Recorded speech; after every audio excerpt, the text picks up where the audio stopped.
Go to whirlwindgolf.com and click on Whirlwind Plus to learn about the best golf membership in Arizona. Here's an email from General Mike of the Unplugged Army. At the Whirlwind Golf Club free tournament yesterday, I had a free 9-hole round and every player received a bucket hat, towel, sunblock, after sun spray, plus drink and raffle tickets. After the round, Civlik had barbecue sandwiches, chips, and dessert. Since I brought my family to golf with us, I think that one event added up to 75% of the total cost of my Whirlwind Plus membership for the whole year. And we still have 2 more 2-person scrambles in the next 4 months. And that doesn't even take into account the prizes, the discounts you get with the LPGA Ford Championship, and always 15% off the Pro Shop and Civlik. No matter where you live in the Valley, if you love golf, go to whirlwindgolf.com and feel the wind. Thanks for listening, Unplugged Army. I'm Louis Unga, General Manager at Whirlwind Golf Club at Wild Horse Pass. We're proud to present Doug Franz Unplugged. Forming offense. Forming offense. 4 minutes. Forming offense. Forming offense. Everything you need to know in sports that affects Maricopa County, the state of Arizona, and the world, you get in 4 minutes. We start things off in Arlington, Texas. Another fantastic performance by a starting pitcher and another win. Michael Soroka, 6 1/3 innings, no earned runs, only gave up 3 hits. Bullpen comes in and shuts things down. Garcia, 2/3 of an inning. Taylor Clark, 1 inning. Paul Sewald, 1 inning in the save. The bullpen gave up only 1 hit, no earned runs. Diamondbacks win 1-0 on back-to-back doubles in the first inning from Carroll and Perdomo. Soroka the win, and closer Paul Sewald talks to DBACKS TV. The bullpen doesn't care if it's 1-0 or 9-8. When it's our turn to get out there, we got to put up zeros, and we've done a great job of that all year, I think. And then, the starting pitching has just been fantastic the last 7 games or so. It's been really fun to watch. It's made our jobs a lot easier down there. Up next, game 2 of the series. Zach Gallen goes for the D-backs, 1-3, 4.70 ERA, up against Mackenzie Gore, who's 2-3, with a 5.18 ERA. Gore will throw the first pitch for Texas, 5.05. Headed into the last weekend of ASU baseball, and Big 12 awards were announced. Dominic Smaldino won the Newcomer of the Week for Arizona State, representing the conference. He had the most home runs of anybody in college baseball last week, and he did it in 2 games. 5 home runs, 533 batting average, 13 RBIs, and 7 runs scored against Oklahoma State. Up next, Devils on the road at last place Houston. If they sweep and West Virginia gets swept, ASU then takes over as the number 2 seed and gets a double bye in the tournament. Any other scenario, they're the 3 seed and they get 1 bye. Mercury's first 2 games were on the road last weekend. Home opener is tonight. They're 1-1 on the season. They host the Minnesota Lynx downtown, 7 o'clock. NFL announced yesterday that the schedule will be announced on Thursday, but then leaked some of the news. 2 Dallas Cowboy home games were announced. They will have the first Sunday night game of the year hosting the New York Giants. And then on Thanksgiving, the Cowboys will be hosting the Philadelphia Eagles for only the 3rd time in the history of the Cowboys-Eagles rivalry. Other than the traditional start of the season, the Thursday night prime broadcast will start with the home opener of the Buffalo Bills' new $2 billion stadium on Thursday Night Football. No opponent has been announced, however. And the NFL and the NFL Referees Association have come to an agreement. Therefore, no replacement refs will happen, at least for the next 7 years. In the NBA, the Milwaukee Bucks let it be known that Giannis Antetokounmpo was available to the highest bidder. On the court, more referee complaining. Detroit lost by 9, 112-103 at Cleveland, and they blamed the refs. The Pistons shot 12 total free throws. The Cavs, 34. Donovan Mitchell had 43 points, 5 boards. That series is even at 2 games apiece. The Thunder, on the other hand, swept the Lakers, 115-110. They're up 4-0, and they close out the semifinal of the West. SGA, typical SGA, 35 points, 8 assists. Tonight, only 1 matchup. San Antonio hosts Minnesota, trying to break the 2-2 tie in that best-of-7 series. You can see it on 12 News. Tip off at 5 o'clock. Yes, the Coyotes still exist. Last night, Colorado beat up Minnesota, scored 4 goals in the third period. They won 5-2, and now the Avs have a 3-1 series lead. 2 games tonight. Montreal's up 2-1, and they're home against Buffalo. Face-off at 4 o'clock. Ducks and Knights are tied at 2 games apiece. Face-off in Nevada, 6:30. And finally, meet John Witt, a naval sailor for the United States of America. John needs a little boost, takes an energy drink, and finds a dead rat in the can.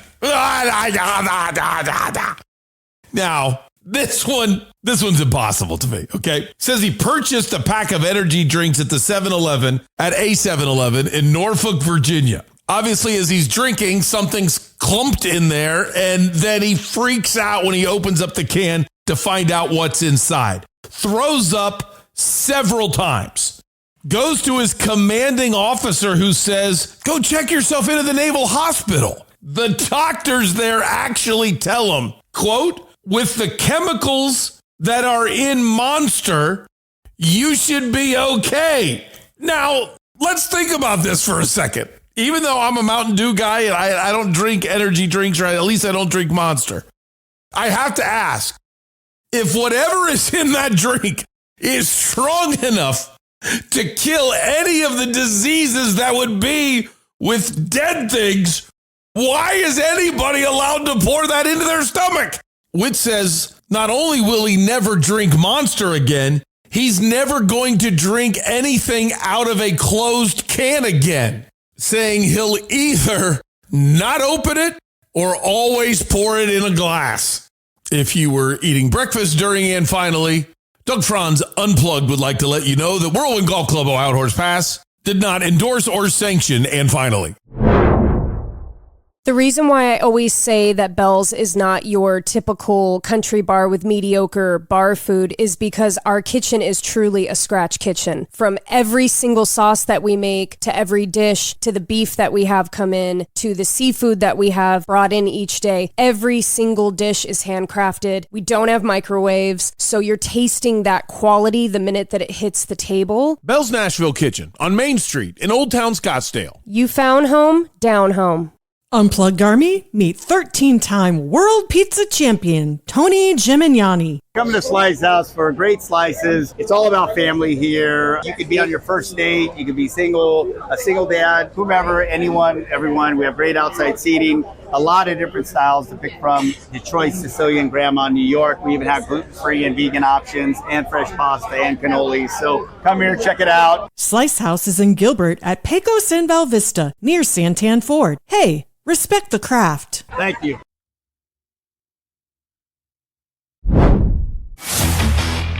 I'm still really, I don't know, scorn, it might be the word, from the and finally story. That's really, really gross. All right, let's get our Tuesday started. Time for us to dominate like Diamondback starting pitching. Here we go. Good morning, good afternoon, good evening. Whenever it is that you've decided to make Doug Franz Unplugged a part of your day, my family greatly appreciates it. My name is Doug Franz, and you have found the only podcast in the world totally devoted to the coverage of the 4 major sports franchises of one great American city that drops on your phone each and every weekday morning. We also cover ASU, U of A, GCU, the Rattlers, the Rising, and the Merc. This is Doug Franz Unplugged, presented by Whirlwind Golf Club at Wild Horse Pass. How are you? I'm good. I'm strangely hyped today because I flat out hit the wall. Got about 4 hours of sleep yesterday before my big lunch with Parker and Sons yesterday at 100 Mile Brewing Company, and then got home and never had a chance to take a nap. And boy, it was at about 1 o'clock this morning, and I just hit an absolute wall full speed and laid down all the way for 2 hours until 3 o'clock, and then started the podcast. So I edited Town Hall Tuesday until 4, then did 4-minute offense, got that done at 4:45, and now I'm ready to talk to you. And we got a lot to do. But I'm glad to talk to you. Parker and Sons lunch went fantastic. On the one hand, it's always sad when you have dear friends that run a company for all the years that I have lived here, and now you're meeting the new group who is in charge. But at the same time, when you really get along well and you really like the spirit of the new group, that's exciting too. So it was a good time in meeting everybody, and I hope that they liked 100 Mile Brewing Company. I know I did. I was the only one that had beer, though. You know me, I'm not going to change who I am. So I still had 2 beers, but they did not partake in the greatness of a Mountain Amber Ale, but really had a good time. And then I have to tell you, I feel terrible for the person, but I have to admit, great for me. So I get home, watch the D-backs, and then I get a text from evil arch rival Zach. I'll hold on to it, and I'll give it to you at the end of Town Hall Tuesday. So normally a text from someone is not part of Town Hall Tuesday, but in light of having a Parker & Sons lunch today, it was too funny, so I included it into the Town Hall Tuesday. I think that's it. That was the only big thing in my life yesterday, was doing that. Got to talk to James for a little bit. JT Smack, saw him at 100 Mile.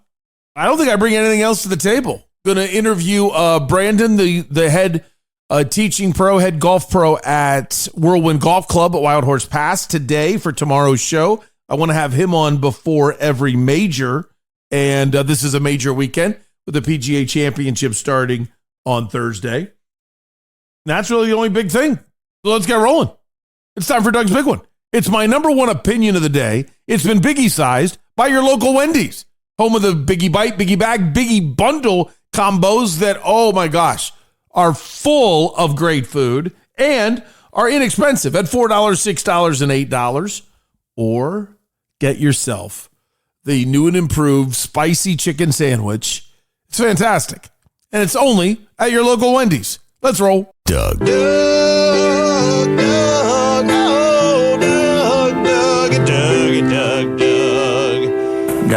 Where's Doug? Here, sorry, Doug. Where are you at? Yeah, was that a plug to unplug? Doug had given me a stat. With that, I am happy to take your questions. Let's start with Doug. This is a great question, Doug. Well, I can only answer the questions that get asked of me, Doug. Obviously, Franz is such a good player. Doug's Big One.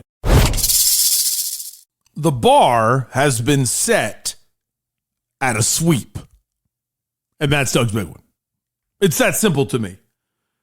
It's hard to sweep a major league team. I don't care if you're the Dodgers and you're playing the Angels. It's hard to sweep. To beat an entire team of scouts, the manager, and the players 3 or 4 times in a row, it is hard to sweep. Obviously, it wasn't hard for the Cubs to do it to the Diamondbacks, but it's hard to sweep. Having said that, a bad break for Texas occurred yesterday, and this is when, as a good team, if you are a good team, obviously, you have to take advantage of that and to be able to do something about it. And it's on the Diamondbacks to do that today and tomorrow.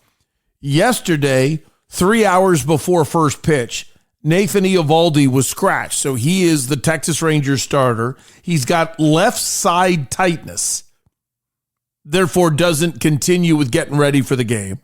It immediately becomes a bullpen game for Texas, and the Texas bullpen does fantastic. They give up back-to-back doubles in the first inning to Corbin Carroll and then to Geraldo Perdomo, and that's it. Now, there were about 5 deep fly ball warning track power flyouts that the Diamondbacks, they got to feel like we were close to hitting a home run, but they didn't do anything to that bullpen. However, Michael Soroka and the Diamondbacks bullpen was basically 2 hitters better. They got out of a couple jams, but for the most part, they were better. They win the game 1-0. Incredibly good game to watch. So, once you win a bullpen game, you have to take advantage. And this is where I think today's game, you really stare down the hitting coaches and the relationship between the players and the coaching staff, Torey Lovello included. You have got to go to the plate with a patient approach. You hate to say it, but making a one pitch base hit might not be as important as an 8-pitch out. Now, obviously, you don't want 27 8-pitch outs. The game's over. But my point is, if you sacrifice yourself and take a bunch of pitches, and the next guy fouls off a bunch of pitches and takes a bunch of pitches, you're going to get into a weakened bullpen that much faster. Not only does it make it easier to win today, but it makes it easier to win tomorrow. That's how a good team handles today. The Rangers are weak. You cannot let them off the hook. And the way to let them off the hook is to go up there with a lot of first pitch swings. Now, personally, I can't stand it when Steve Berthume, the play-by-play guy, loses his mind every time somebody swings at the first pitch, and he gets mad. But then if they get a base hit, he doesn't get mad. So you got to study the game plan. And if this pitcher is used to throwing first pitch strikes, that might be the best pitch you're going to see the whole at bat. And if he's got a good fastball and he's got good breaking stuff, man, you might be picking the zone and saying, if I get a fastball right here, I don't care whether it's pitch 1 or pitch 7, I'm swinging at it because that's the best fastball I'm going to get. And there are times where that is appropriate. So it's fine to say generically as a franchise, we believe in patience at the plate. But sometimes the best way to take advantage of a pitcher is the ambush. Sometimes the best way to go after a pitching staff that's very aggressive and throwing strikes is to not let them get so easily ahead by taking the first couple pitches when they pump it with strikes. I don't care what the matchup is in the way Mackenzie Gore is going to throw today. I think you have got to get into the bullpen. You've got to, and the reason why this matters is, let's say you take a couple pitches and you end up down 1-2. You're down 1-2 in the count. Okay. The selfish hitter with 2 strikes thinks the way I get paid is to hit home runs. The way I get paid is to crush the baseball. So I'm still going to swing for the fences because if I hit a home run, I look better in arbitration. I look better in free agency. That's my goal. The problem is that's not what's needed right now, because the odds of you actually hitting a home run are much less than you just being able to get the bat on the ball and put it into play. And that's what the job requires with 2 strikes. Don't worry about yourself. Just try to slap a ball somewhere and get on base. It's almost like in baseball, not every at-bat, but it's almost like you get the first 2 pitches to be selfish and try to go yard. And then after that, work the count.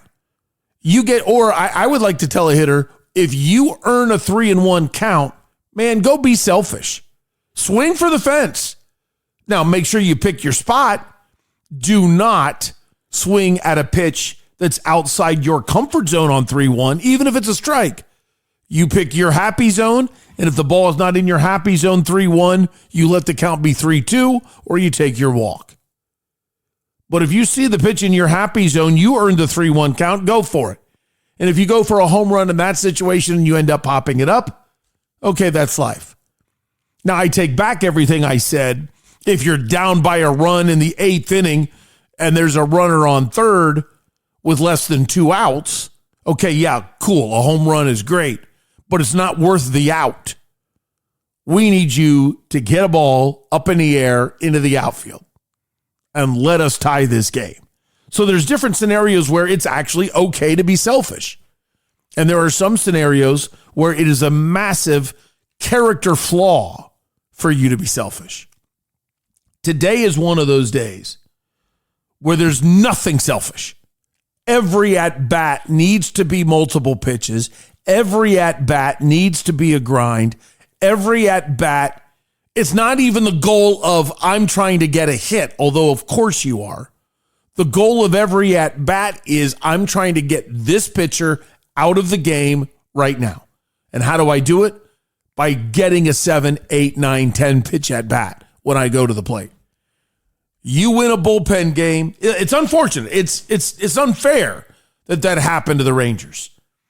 But you need to walk out of this series with a sweep, or that's failure.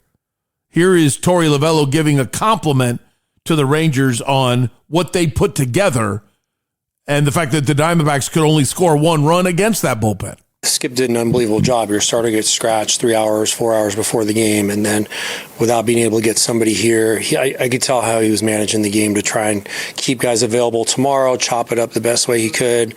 So it doesn't surprise me. He's an unbelievable manager, and I looked at it. There'll be some pitchers that'll be unavailable for them tomorrow. That'd be our prediction, but anything's possible. Anything will be on the table, so we'll be ready for any pitcher. I'll talk more Diamondbacks in a second, but that's Doug's big one, my number one opinion of the day. Biggie-sized by your local Wendy's. I know I told you this the other day, but I just can't underline the ease enough. I went to Slice House for lunch, and while I'm eating the best pizza I've ever had, the oil in my car is being taken out, replaced with fresh oil. The tires are being rotated. My car is being given maintenance that used to be you have to go into the dealership to get, or you have to sit outside in 100 degrees and do it yourself. And instead, I use the Santan Ford mobile unit. All you have to do is be within 25 miles of their location, and they will come, change your oil, and do routine maintenance on your schedule. That's what makes it fantastic. So I've used it 4 times now, once at Trophy, twice at Tempe at 100 Mile Brewing Company, and then for the first time at Slice House. I eat lunch, I have a beer, I get my oil changed. It's simple, it's fast, it's easy, and it's just plain smart. If you need any help setting it up, you can email me, Doug@DougFranzUnplugged.com, or just do it yourself by going to santanford.com and calling the service number at the top of the website, or click on mobile service and scheduling it right there. I am Santan Ford. So yesterday's game, another quick shout out to Ryan Waldschmidt and what he did. An amazing diving catch he had in the 5th inning. I'm sorry. Okay. Oh gosh, I can't remember Adam's name, but I just thought of him. So here's why I started laughing. The diving catch by Waldschmidt was in the 5th inning. It was amazing. It closed out the bottom of the 5th. It was Jake Berger's at bat. But I'm looking at my scorecard, and underneath Jake Berger, it says PR 0, Haggerty in 8.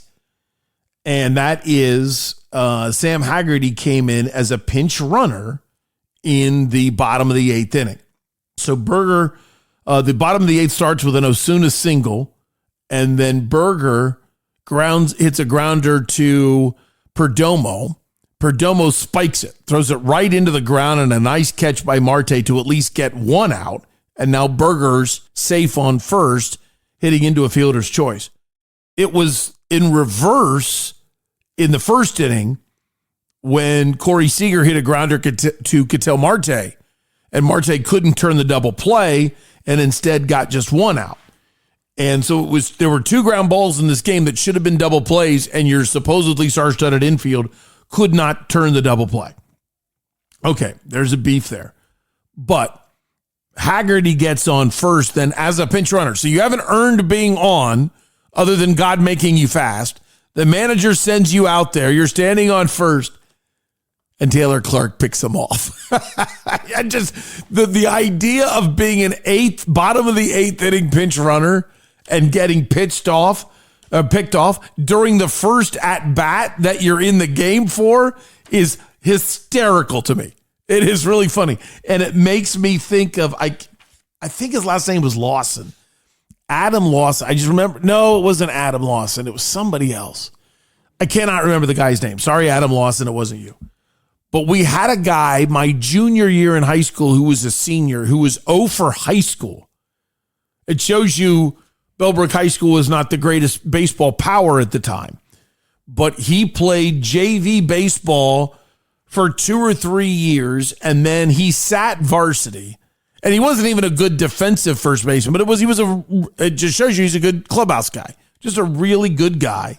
So he was on the team, and even though this isn't a base hit, on senior day he walked. He got a walk. It was his first time on first base in varsity baseball. Yeah, you guessed it. He got picked off. It's still funny to me. You've never been on first base in your life at the varsity level, and he gets picked off. Oh my gosh. And it was like, it wasn't really a close game. I think we were losing. I don't even remember. That's not like me to not remember. I don't remember what the score was. I just remember laughing uncontrollably, and I almost got in a fight because, I'm a junior and I don't understand why they're all the seniors. Like, I'm throwing a little fit. Why are the seniors getting to start? Because hey, I want to win. And plus I'm the first baseman, and they started him at first over me because it's senior day. And then he's got a couple friends on the team. And then when he gets picked off, I just said, you gotta be kidding, is what I said. I remember it clear as day. And it was, oh my gosh, I think I had to run for that game. It wasn't like the game when I stole home when we were up by 8 and I had to run during the game. That was bad, I admit. But that game when I just started laughing, okay, I was a jerk. But but it's funny. It is funny. So I saw Sam Haggerty's name and remembered him getting picked off, and I had forgotten about it, so I just started laughing right now. Okay. Let me compose myself. Anyway, one of the negatives of this game that really drove me crazy, Soroka didn't cover first. And he pitched great. But the lack of PFP focus, I don't understand. It was a ground ball to Vargas at third in that 5th inning, and Soroka acted like, oh, that's a double, and watched. And then all of a sudden realized, oh, I guess my first baseman has it. And then started to jog over.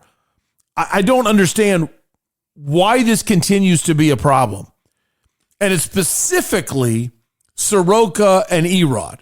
And granted, they've been having a good season, so, I'm glad, hey, guys, I'm glad you're here. But finish the job. Do you want to win or not? I don't understand. It's people like that drive me crazy. And listen, I was not at spring training to actually sit and watch and study. Is Michael Soroka doing PFP well? But it just always seems to be the guys that goof around a little bit or don't attack the drill are the ones that then fail the drill when the drill actually comes at game time. And then you combine that, it's a 1-0 game. You never know. That's the leadoff hitter. Granted, it's Jock Peterson, and he's slow, but now it's 1-0. They probably pinch run for him right there in a close game. Maybe not. But you've got some issues, and Osuna can normally hit. He's batting about 280 or so. So that's just bad baseball. And where I get frustrated with the manager, I don't get frustrated with the manager when it happens once or twice, because that's you're a professional athlete. You know your job, do your job. So it's never Torey's fault necessarily. You always start with Soroka, but I'm good enough to be able to, guess what? Delegate blame. I can blame both of you. We can multitask here. Torey, why is the problem not getting solved? I'm happy with a 1-0 game, but I want to know why it hasn't been solved. Okay. The other Diamondbacks topic that's not Doug's big one, but it's something to look at. Wait till you hear this stat. And I don't want to talk doom and gloom, but it's something that's kind of important to think about. Buster Olney has an article today on ESPN.com, and it talks about how many average to above average teams have below average to terrible closers, and how it's wreaking havoc on bullpens and on teams' record. And then here's the stat that blew me away. In 2009, the entire season. And I don't know if you do the Sarah Langs, it's like Sarah on Ball or Sarah Slangs, or I forget her Twitter handle, but she's fantastic follow. Very, very knowledgeable woman, great stats. So she put out this stat, but I read it in Buster Olney's column. 2009, there were 124 relievers that had a save. So think about that. The whole season goes on, 124 pitchers earned a save for the 2009 season. The 2026 season, as of the evening of May 11th or the morning of May 12th, however you want to look at it, 118 relievers have a save. So the entire 2009 season is only 6 relievers ahead, not saves ahead, 6 human beings ahead than an entire season. And we have not hit the halfway point of the second month of the year yet. That's how bad it is in finding somebody to close. And Buster only goes through a bunch of teams where here's their closer and he's on the IL. Here's their closer, he's on the IL. Here's their closer, okay, he's legit. Here's their, and he goes back and forth. I, of course, want the Arizona Diamondbacks to go to the playoffs. I don't expect it, but I want them to. But one thing, just like last year, and I talked about this last year, you've got to show that you're a legitimate team. Mike Hazen was right to bail on the 2025 team. It felt horrible. And when they went on a decent run to finish the year, it kind of, it was a little tough to take in a sense, because it felt like, well, if you were going to play like that, why didn't you keep everybody? Maybe we could have made the playoffs. But you can't think about the what if. You have to think of the what is. And what is was July of 2025, that was a bad baseball team.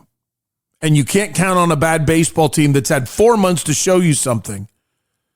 They don't deserve a chance in August and September. Sell. Go get pieces. Move on.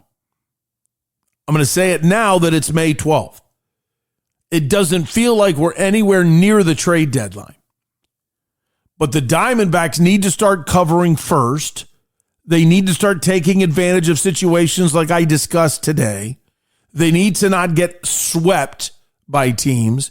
They need this offense to get going, because even though the Padres are really good and the Dodgers are really good, do you know the Padres are only 4 games ahead of the Diamondbacks? I mean, that's not crazy. They're only 4 games ahead, and the D-backs are 20-20. The D-backs are 3 games out of the final wild card spot in chasing the Cardinals. They got to climb over the Reds and Pirates. And the Phillies, despite playing embarrassing baseball a little while ago, are in a 3-way tie with the Marlins and Nationals at only 4.5 back, a game and a half behind the Diamondbacks. Obviously, on May 12th, it's not normally a playoff conversation. But I'm not saying this to you to set up the playoff chase at Labor Day. I'm saying this to say I agree with what happened last year. And right now, when you look at the performance of Paul Sewald, perfect in save situations, and then you look at how well Taylor Clark has pitched, you're going to get something nice. There is going to be a pretty penny paid, because you have a lot of teams that think they're running in the playoffs and they don't have a closer. And the Diamondbacks are a team that think they're running for the playoffs and they've got one. There's going to be a lot of value. So it's up to this team over the next 4 to 5 weeks to prove that we should be buyers and not sellers. And so far, they've proven neither. And that needs to get going. They're on a modest 3-game winning streak. That's wonderful. That's nice. Get excited. But at the same time, all it's done is almost build them back out of the hole that they were just in, because before that, they had lost 7 of 8. So it's not very impressive to get on a 3-game winning streak just to fix losing 7 out of 8. You need a nice run here that's deserved.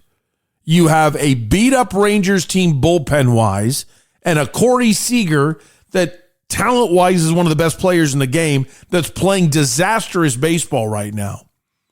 Then you have 3 at Colorado, 3 home against San Francisco, 4 home against Colorado, and then 3 at San Francisco. So for you to have this stretch of games against a Rangers team that is 19-22, a Giants team that is 17-14, and a Rockies team that is 16-25, this is the moment. Right here. Yesterday actually began it. Yesterday is the moment where this season gets rolling. And you can even argue with the way the Mets struggled. It was the Mets series. You took 2 out of 3 from the Mets. You need to sweep Texas. You need to beat up Colorado and at least take 2 out of 3. And then you've got Giants, Colorado Giants. And if you remember last year, I don't remember what the record was off the top of my head, but I think there were only 2-4 against the Rockies down the stretch and really laid an egg in Colorado. There is a golden goose opportunity right now for the Arizona Diamondbacks. They're in this 16-game stretch. So far, they've won 3, lost 1. Let's set the bar as high as 11-5. When you look at that schedule and this opportunity that was just given to you by the Rangers, let's set the bar at 11-5 in this 16-game stretch. They entered the 16-game stretch at 17-19. Therefore, our expectations are 28-24 as their record when they leave San Francisco and head up to Seattle. Then it's a little tough because it's Seattle and the Dodgers. Okay, that's not going to be easy to go through that.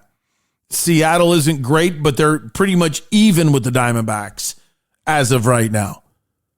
So I'm not going to say you're just going to, because if you got to go up against Brian Wu in Seattle, he's top notch. So I'm not going to make predictions about the games in Seattle. Well, let's keep a close eye. This is like that moment. And hopefully this is kind of why you listen, because what's going to happen is if the Diamondbacks are close or behind or whatever in September, the radio stations and other media are going to act like, okay, everything, and now they're going to pay attention.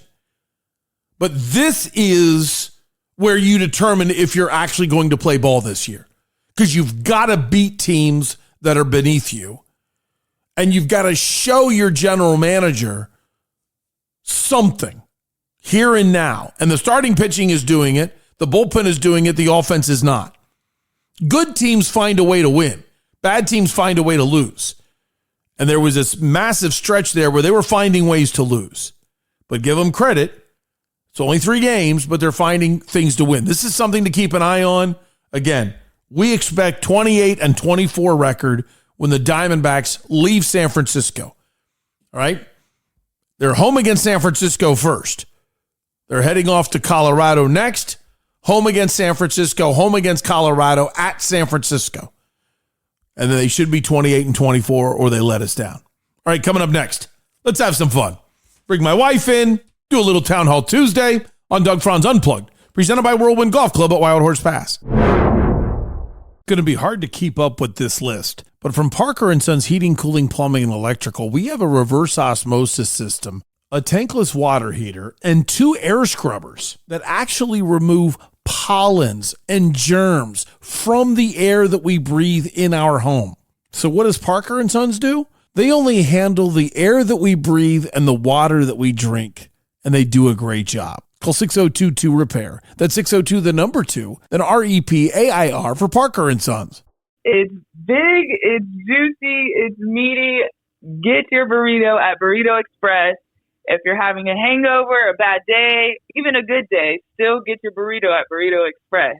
It will make you feel better. Hi, I'm Angie with Penny Royal Promotions. We decorate blank apparel, screen printing, embroidery, direct to film. Also, we provide promotional products, offset printing, tents, canopies, banners, business cards, anything you can put a logo on. Okay, Unplugged Army, if you own a business, you have an upcoming event, a charity function, golf tournament, we're the official provider of the Unplugged Army. Ask for Angie. I'm this year's euchre champion.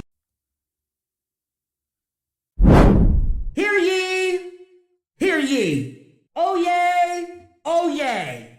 It's time to call a town hall meeting.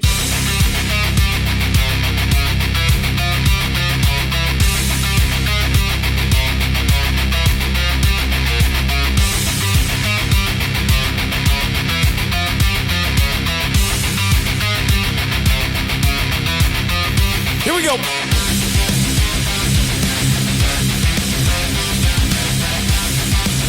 It's a Town Hall Tuesday. And very thrilled with the fact that Jennifer is here to record live to tape. And because of the fact that it's 8 o'clock in the evening on Monday when we are recording, since the season is over for the Phoenix Symphony Choir. Would you say that it was a successful season? Absolutely. Oh, that's nice. Ask General Tom. He came out to show me the love. Oh, yeah. Well, is that like a little beat down there? No. Okay. Of course, now that you say it, he came to more things than you did this season. You wouldn't know when I come sometimes. Oh, my goodness. I came to one in Mesa when the security tried to run me out. That was this year, wasn't it? Yes, it was. And so you don't even remember. So you're tied with General Tom. That's great. Oh, you get extra points for surprising me. I tried to surprise you, and then security tried to run me away. No, you still surprised me. Well, yeah. And then you were surprised by security when you found out. Not really. No, that's pretty funny, I admit. It sounded exactly like you. It only happens to me. It only happens to me. Because you're the only one who does stuff like that. That's not why. Yes, it is. Everybody does something like that. You can't just be nice and ask a question. I'm going to pee my pants if you don't let me in. Can I did ask. Come in? I did ask, and she said no. And I said, well, it's happening. So I'm going. I'm sure you asked.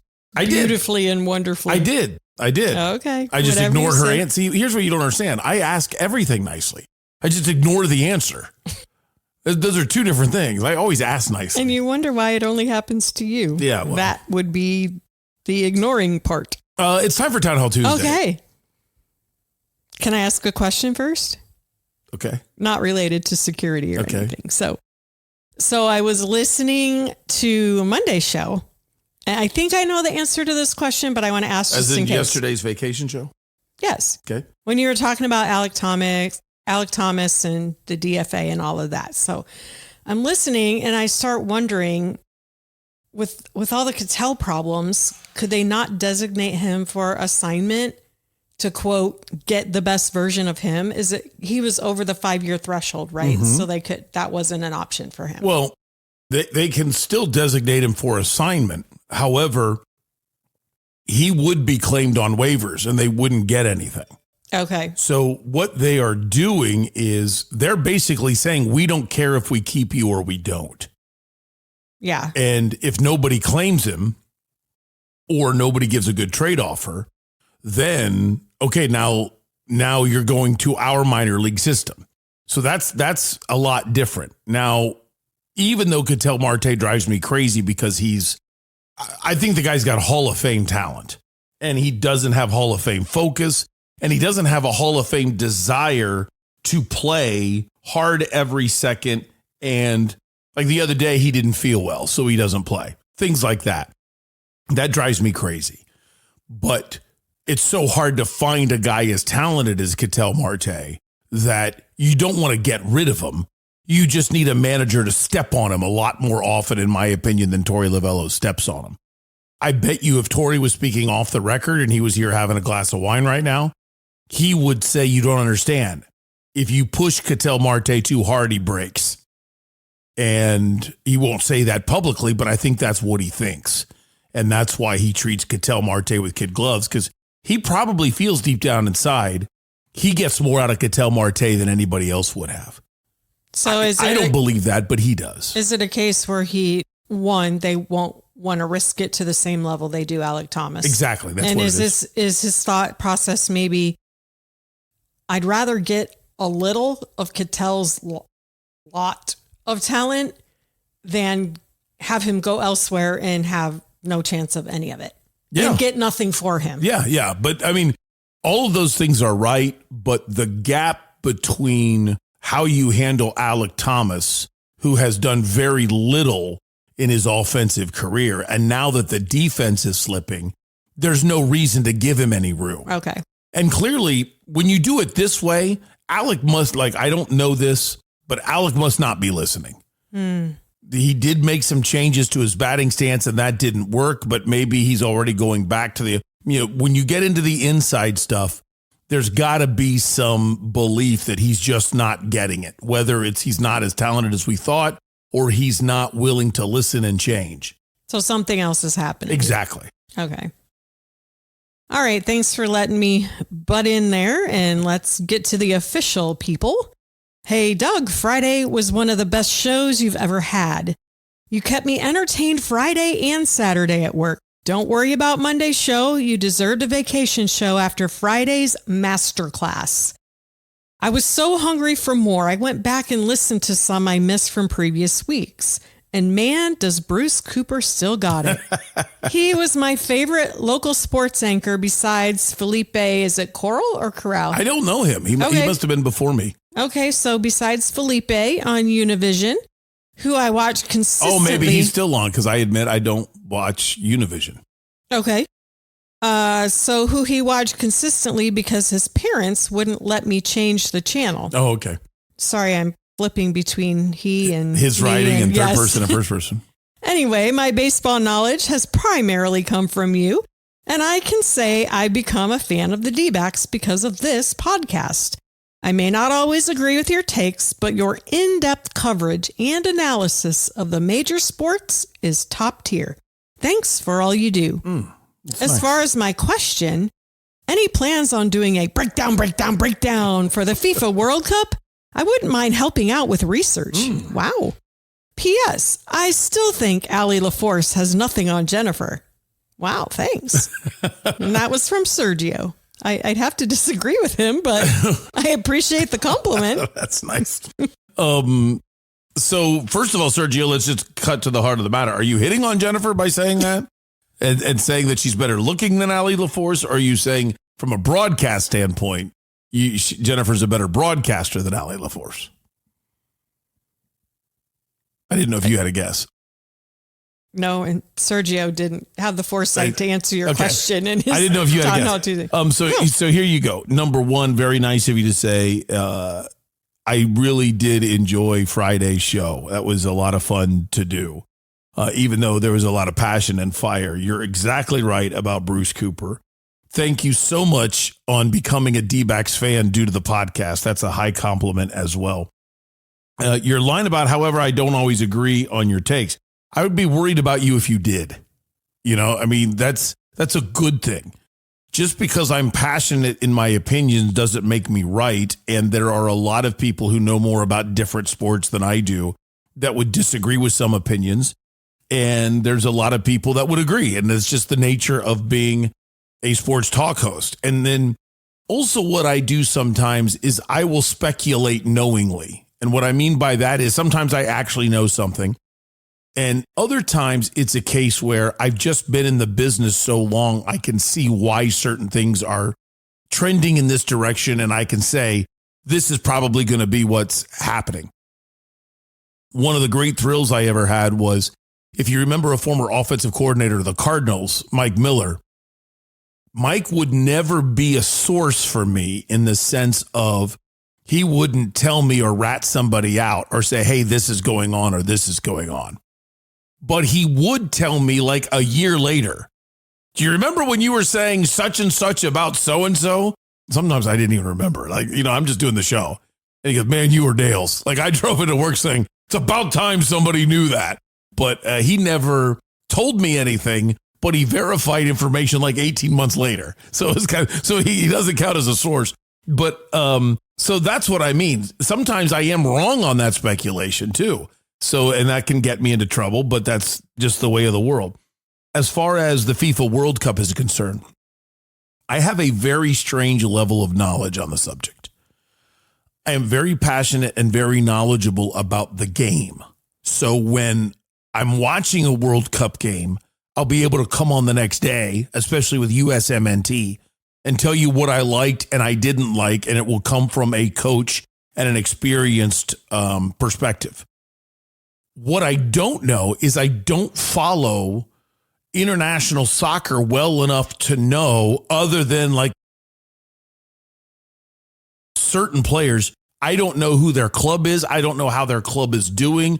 I don't look at a jersey other than a couple of them and say, oh, that's Barca, that's Man U. I don't follow international soccer in that way.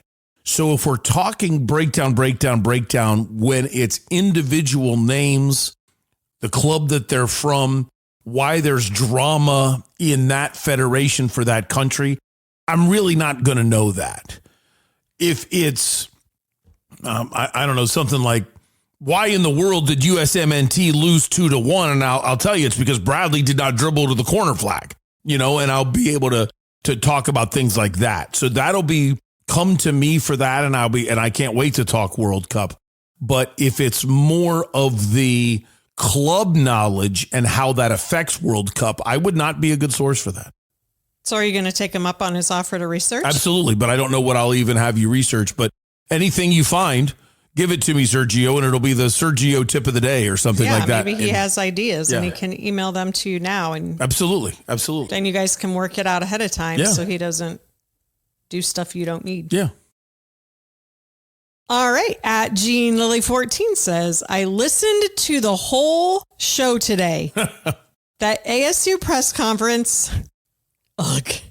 That was 7 minutes. I wish I had back.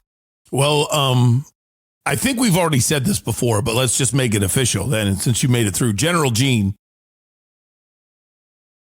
congratulations on the official upgrade. And if I've already said General Gene before, you are now a 2-star general. That took perseverance. That's 7 minutes. And again, if you don't know what I was referring to on Friday, if you're listening to Tuesday's show and you missed Friday, I'd love for you to go back and listen and see if you can put yourself to the test. Not very many podcasts challenge listeners to listen to boring stuff on purpose. And I knew I violated every law of entertainment possible, but it was to prove a point of what are we doing? And I am deeply concerned. It doesn't mean the man can't coach. You can have the hype man and your assistants handle the motivation and everything else, but this is difficult. I really question whether or not Randy Bed is going to be ready to go and to be able to succeed starting this year. You bet I'll be at the Duel this year. Tailgating usually involves eating at my parents' before bringing my dad to the game. I've never had a beer, but we can work something out. Message me closer to the game. Thoughts after listening to the Bennett presser? ASU just went from a coach where U of A fans waited for the guaranteed technical foul to someone who cures insomnia when he talks. I sure hope that isn't how he talks with the players. I'd love basketball to become the rivalry football is.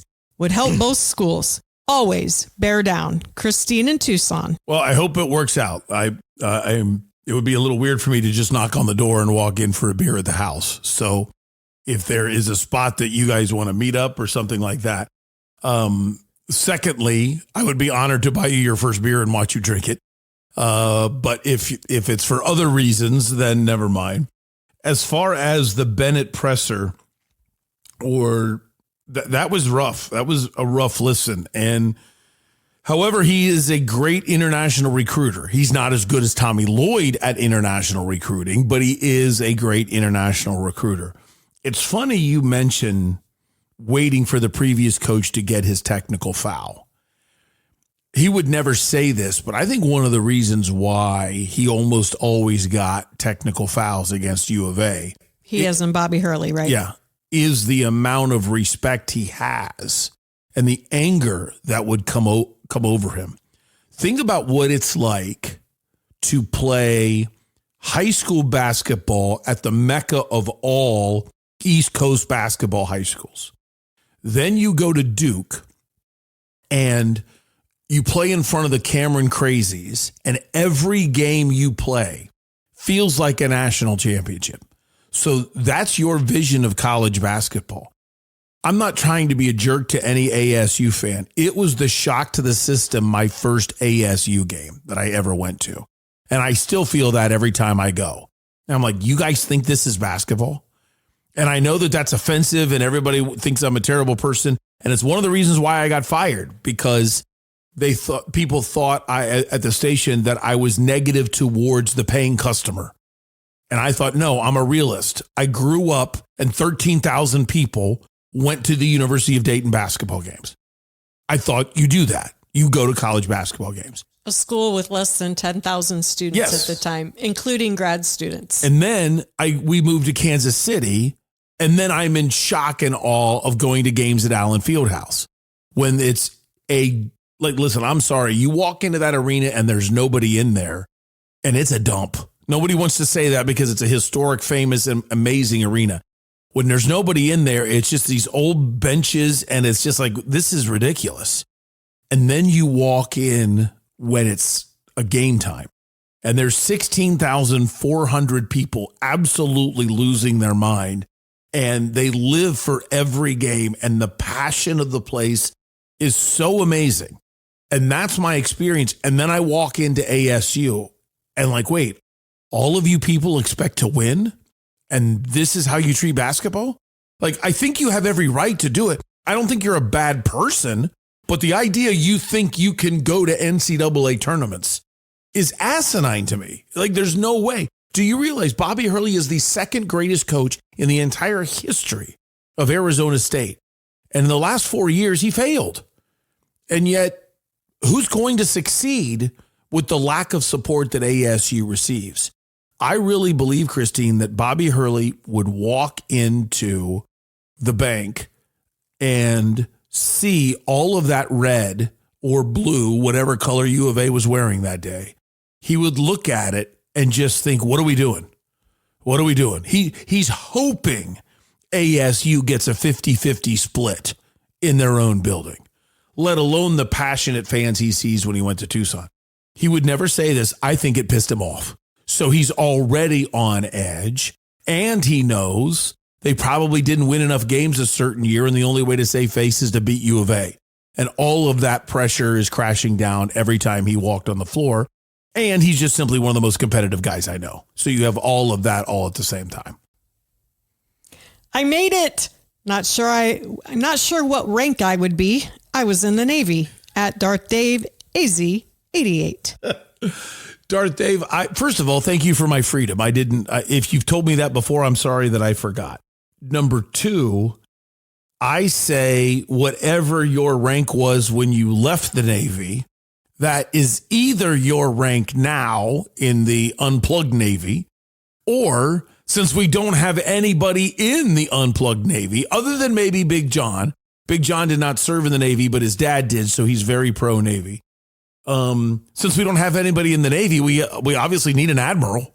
So you can be, the admiral of the unplugged Navy and keep us, abreast if there's ever a trap that we're about ready to walk into.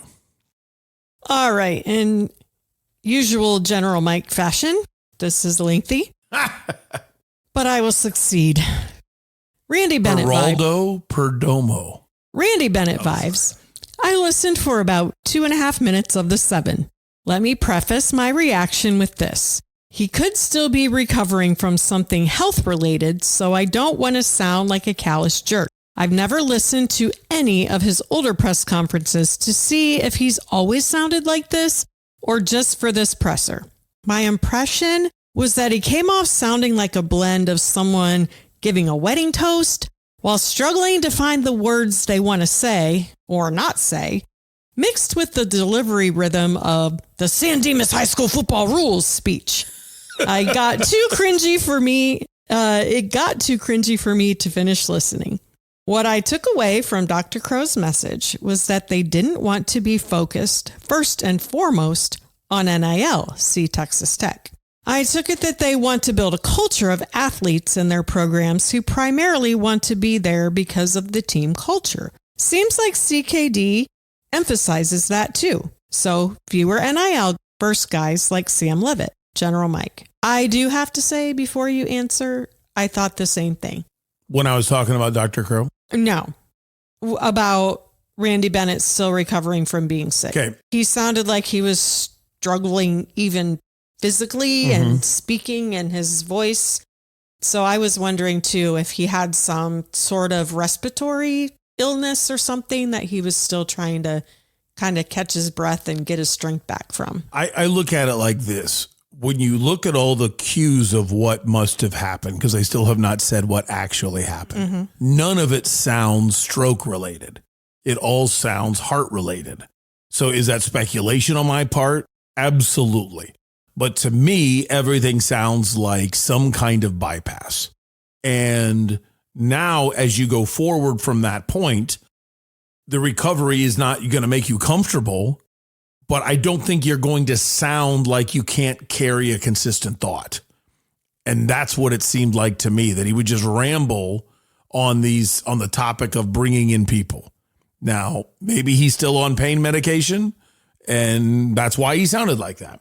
But to me, and I'll stare down Arizona State, if you still sound like that, don't do the press conference. And there was, the paper had just started writing a lot of, he still hasn't done a press conference. He still hasn't done a press conference. Well, so what?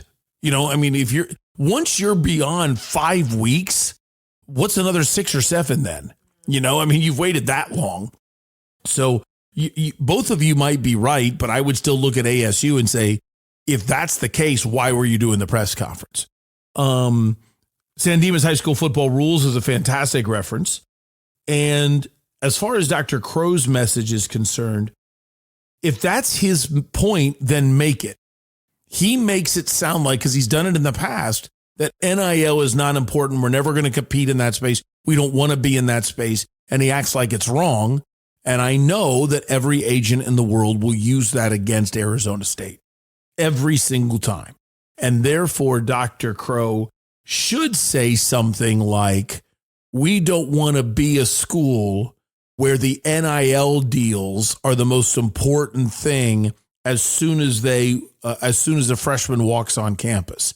We want you to come here, and once you show the love to ASU, then we want to flower you with everything we're legally allowed to do. But we want you to come here because you love ASU first, and then let's stay competitive and make it worth your while to never leave. That's our goal. And then every now and then, if Coach Kenny Dillingham wants to take his allotted dollars and say, this player in the transfer portal is really somebody that we want, well, then let's talk about it. But this school is not going to be one where we're out there trading players like it's Wall Street. Then okay. Then you're establishing the importance. That's not what he said.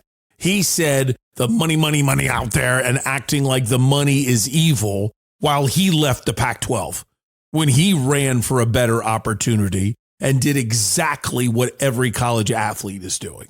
That's the hypocrisy to me. All right. I skipped ahead after 32:02. I couldn't take it. The last presser I listened to before this was the UFC 328 presser yesterday. Talk about a difference of energy. I can't imagine.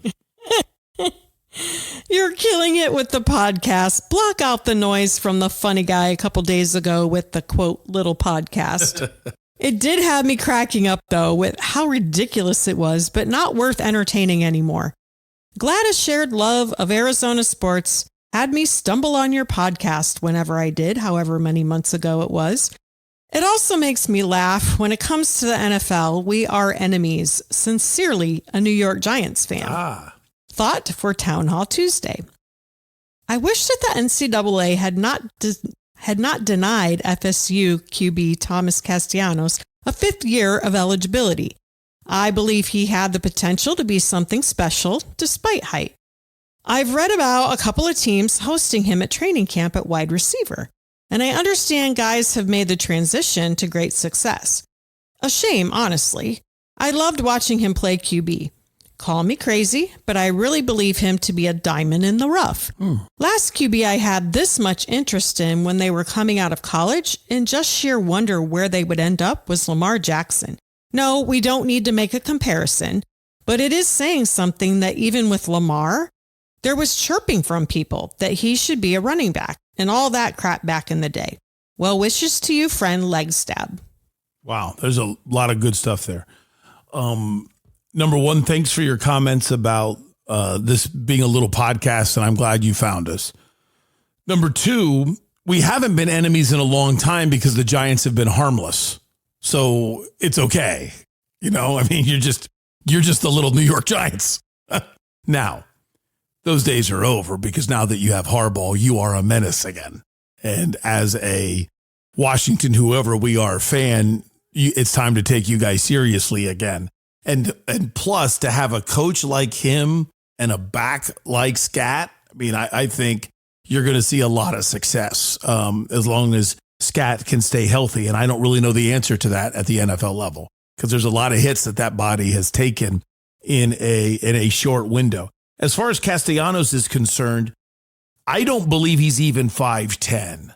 And remember when Kyler Murray was entering into the NFL, everybody said it's okay to draft a short quarterback because look what Russell Wilson has done. It's almost gone the other way because of Kyler's failure. It's gone back to look at how poorly it turned out for Kyler. I don't want to risk it with Tommy. And the other thing is there was a history of winning with Kyler in high school and college. And Russell Wilson was only a third-round pick who just happened to win the starting job his rookie year, but it wasn't expected. If you're a Seahawks fan, you'll have to bail me out. But I think the guy that was supposed to start was a guy named Matt Flynn. And if I'm right about that, it's been a long time. But he didn't earn the starting job. So they signed him as a free agent, and then he doesn't win the job because Russell Wilson did better than him in training camp and in the preseason. So Castellanos is kind of similar to that, but he doesn't have that track record. So I think that's why he would be moved. I think it's always something to be concerned about. Is there racism going on? Is it, you haven't shown enough as a black quarterback, so I'm just going to automatically move you to running back and wide receiver. Luckily, Lamar Jackson wouldn't have any of it. But speaking of John Harbaugh, give him a ton of credit because they basically used him like a running back in the first year as a Ravens quarterback. And little by little, they kept teaching him more and give a ton of credit to both Lamar's work ethic and his intelligence. He played his way and worked his way into being a very good quarterback, unlike Kyler Murray, who didn't work himself into that. That's the difference. I don't know if Castellanos can do it, but Lamar Jackson is so much more of a physical specimen. I would rather start teaching Lamar the pro game at his stature than doing it with Tommy Castellanos. I've got to know before I give Castellanos a shot that he can do it. Hey, Doug, what's up? I just want to say thank you again for having us. We had a blast hanging out and watching the game. It was a pleasure meeting your wife and daughter. Also, I listened to the boring press conference with Randy. So what's my new rank, Josue? Oh, that's a good question, Josue, because as the commander-in-chief, you haven't been to enough events to earn general status, but that was impressive for you to be there and for you to stay. Bring a guest? What? Bring a guest? Bring a guest, yeah. And it was also impressive because the whole point is I said wherever you are in the Unplugged Army, you have you go up in rank if you actually made it through that whole show. So how about Sergeant? How about Sergeant Josue? Say it again, Josue.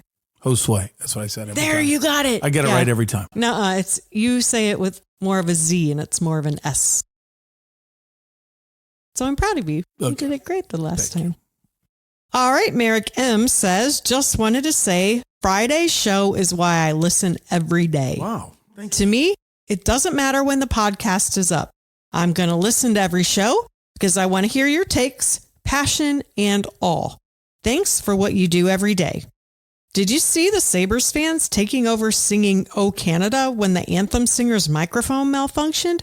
What a cool moment in our overly divisive world. Sabres fans have done that before. They are great fans. They need a new microphone. Yeah, because it's happened before. I really like what you said about Friday's show. Thank you. It's kind of weird.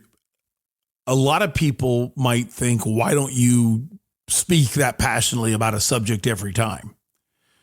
And I hope you know the reason is some things, in my opinion, deserve that kind of passion and attention, and some things don't. Because why would somebody believe me if I'm always ranting or always going off on something? I have an opinion on just about everything, but it varies from different degrees depending on who we're talking about and why I'm talking about them. And it kind of is measured versus my confidence in how right I am. There could be, like, if it's a hockey opinion, it's not going to be as passionate because the knowledge isn't there to the level that it is in football, basketball, and baseball. So it all depends on what we're talking about that determines the level of the rant or the level of the passion or whether or not I think it's fair. And it's kind of like the Victor Wembanyama non-suspension. It also goes by what's the track history of that person, in my dealings with them or the things that I have seen over time. If, for an example, a guy that I know is always grinding, like a Merrill Kelly, I'm going to give him a lot of room when he messes up because I know it's not a lack of work ethic. I know he wasn't goofing off for the week between starts. I know I know what he was doing. If it's a guy that I seriously question their work ethic and then they screw up, I'm going to be much harder on that guy because I think you're just mooching. I think you're just grabbing a paycheck and you're not doing what you're there to do. And I struggle with something because, let's face it, God didn't put me on earth to judge, but as a talk show host, what else am I supposed to do? I'm looking at the athletes, and it comes from a place where it might be unhealthy jealousy, but I look at it as all of us work hard, in my opinion, to be able to afford to go to sporting events. The least you can do is work as hard as you can. Joe DiMaggio was asked one time, why does he bust it down to first, even when the ball is hit back to the pitcher or the second baseman? And he said, because somebody might be coming to see me play for the first time. And he doesn't want anybody to ever be let down by his work ethic. Even though I'm not from Kansas City, I remember George Brett in the 70s and 80s, and I challenge any human being to find the video of George Brett loafing. Find the video of George Brett jogging to first. You can't. You will never find it. That's who he was. And that's the kind of player that I relate to and I respect. And I really have a hard time accepting somebody that doesn't think like that. I just think you're taking God's gifts for granted. You were given an incredible gift to be as good as you are, and then to waste that effort. You're mooching a paycheck. You're not honoring your last name. You're letting your teammates, your city, and your manager down. And think of all the people in that organization that work so hard in order to put you in a position to succeed. Every scout, the GM, the assistant GM, even the ball boy, even the equipment dude, the trainers, all of those people come to work for one reason if you're a part of baseball operations, so you can succeed. And then you don't want to run to first hard. That doesn't resonate with me at all. And I was actually talking to someone today who worked on the business side for the Diamondbacks. And what was amazing about that is he said it's really difficult when the entire mood of the building is based on, did they win yesterday? And that's it. It doesn't matter what you did. It's, did the team win yesterday? And the whole mode of the world is based on guys that you never really talk to. And that's tough. And then there's a guy loafing. Like, you can never get me to accept it. And then as a talk show host, that's who I want to call out. Our course master has a similar saying. We're all volunteers. And he says, this could be someone's first concert. This could be someone's last concert. They both deserve your best equally. Mm-hmm.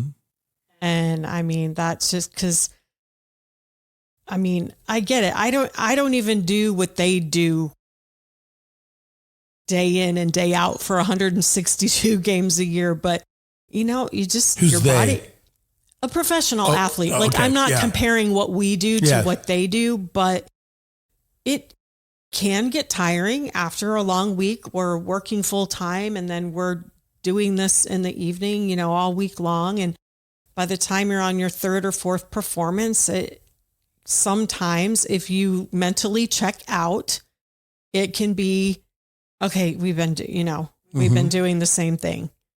And we focus really hard on not allowing ourselves to get to that point for that reason. This could be someone's first game. This could be someone's last game.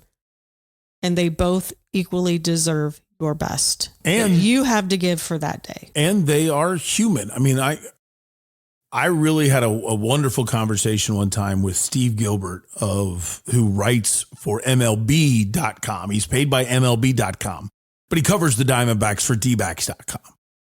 And his point of view was, all of us at one point have gone to work not feeling like being there, and it showed in our work.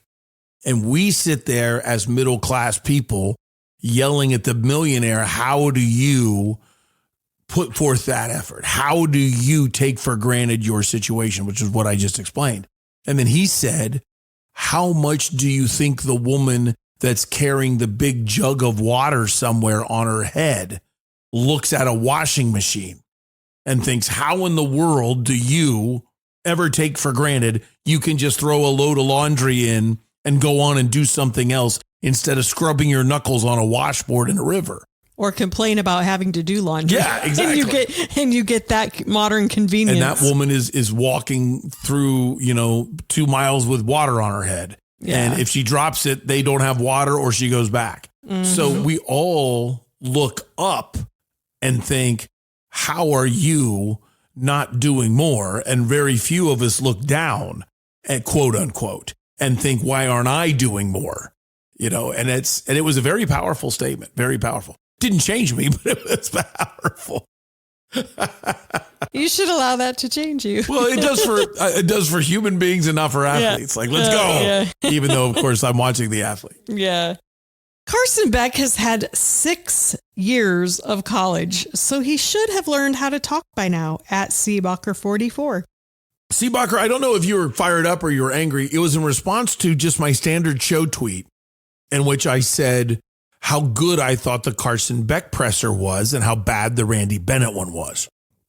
And he's responding like, so what, Carson, it should have been good. For 6 years, you've been a college quarterback, figure it out. And I got to tell you, it doesn't matter how many press conferences people have done. I have heard people that are great at it and I've heard people that are terrible at it. And I think that you can certainly work on getting better at anything. But it has so much to do with your attitude. For an example, let's take a look at, in a sense, the last two real quarterbacks for the Cardinals, Kyler Murray and Carson Palmer. Carson Palmer did not love speaking to the media. That was just not something he cared about because that's personal attention. All he wants to do is win the football game. However, Carson Palmer completely understood if the media is talking to me, then I'm taking that burden off of other people. And the NFL demands that the starting quarterback has a once-a-week press conference. So since I have to do this, I'm going to embrace it and make sure that my teammates think there's strength in their leader, that the town, the city, the state, the organization knows they've got a leader at quarterback. He never did any of that. So people say Carson Palmer's a leader, but he did everything so it was done correctly. Kyler took about 5 years before he finally understood the power of the press conference. And everything else was like, what do you mean, dog? What do you mean? And he would drift mentally in the middle of the press conference. He thought everybody was out to get him in the press conference. Just answer the questions. And then he would say he knows stuff when he didn't. I mean, he was a constant disaster for the first 3 years. And I don't know how people didn't see it. And then what happens is, you're telling me there's no players in there that ever pay attention to a press conference? They watch. They know that doesn't look like a leader. They know what a leader looks like, and they know it's not Kyler. So you're going to work knowing your leader isn't good at leading. Sure, we all need to do our job. We all need to do our job. But you tell me, if you go to work thinking you doing well won't make a difference, will you always have your best effort? And that's what can happen when you have a guy like Kyler Murray. Depends on your character, because I've been in those positions, and it doesn't change who I am and the effort I put forth. But I know for other people it does. You can say that, but I would say this. I think the same thing out of myself. But I know, I'm going to say a name that Jennifer knows very well, Bill D. My owner in Alabama, for those of you that don't know, I will never forget one time I had hit my sales goal for 3 straight months. And my opinion was, why work on making a sale for next month when I'm really close to making my goal? When I can look forward at getting more long-term contracts to build up my base for future months. Now, obviously, I just wanted to sell because I believed in the product. I don't believe in selling just to make money. I believe in selling because I believe in the product, and then that the product I'm selling is worth something, and therefore I should, get a piece of that. But he dropped me a note and said, some things have happened that have made things a little difficult for the company. Can you give me a little extra effort this month? Boom. Now you could argue I just changed my focus. I'm still working just as hard. I'm just not working for 3 months from now. I'm working for right now. But there was something in me that when somebody that I trust, believe in, and appreciate says they need more, you don't think there's more, but you find more. So to me, it's the same thing. If I knew this owner was a disaster, if I thought he was sexist or racist, or I thought he was a jerk, or I thought he wasn't good at sharing money in profit sharing or the company, or it was about him, I would have just ignored it. And I would have kept on with what is my focus. You've set the parameters for my salary. I'm going to make sure I hit those parameters, and I'm done. I'm happy. I've done my job to provide for my family. Of course I want more, but I'm going to make sure I get all that I can. And but your character was still 100% in both scenarios. Right. It just became 150% in the first scenario. Yes. And even though I like to think about giving 110%. Yeah, I know. If you really want to say there's no such thing, which there isn't, if I'm able to find more because of a note, that means I wasn't giving 100%. I thought I was. And I've had some coaches that have been able to, I know this is just a silly JV story, but I remember I did the PA for a freshman basketball game going into my JV game. And it was the only time in the year that the freshman team played the same night as the JV team. Freshman, JV, and varsity were all playing the same night. And I did the PA for the freshman game and then ran downstairs to be a part of the last minute instructions before the JV team ran on the field. My coach was fired up and angry. And I picked up a dumb foul at some point in the game. I don't remember when. And he said, maybe if you were focused on the game and not doing PA, we would be in a better position. Now, he's smart enough to know that what I wanted to do in life and how important that was. And he knew how I would react to that. And I went out there and played. And I was normally an angry player anyway. And then I was off the deep end. I was nuts. And he got exactly what he wanted. I picked up like 4 rebounds in the rest of the quarter when I went back in. And what did he do? He showed that there was more in there that I didn't know about. That's exactly where I was going to go. Like, we're giving our all, but we just don't know at the time that there's more in there. And someone has the ability to draw that out of us. Yes. Not just us, the two of Yes. us, but us as in human beings. But that leads to why and the whole point of the Bruce Cooper conversation, why I like Carson Beck. And I hope everybody listening has noticed I have never stood on the table and said Carson Beck is going to be the starting quarterback for the 2030 Arizona Cardinals. I have no idea how successful he's going to be. He has an interception problem. That's not a good thing to go into the NFL with. But I think he cares. I think he works hard. And I think he learned a lot through failing at Georgia. He still threw the ball to the wrong team sometimes at Miami, the Miami we can say. But I think he learned why he didn't connect with his teammates when he was at Georgia. And then learn to be a better leader. And once you accept being the better leader, people trust you a lot more that you're going to lead us. If I just do my job as hard as I can, we're going to be led. And that's what, to me, it means when we talk about work ethic. I don't believe you lose a football game very often on a Sunday. To me, you lose them on Wednesday, Thursday, Friday, Saturday.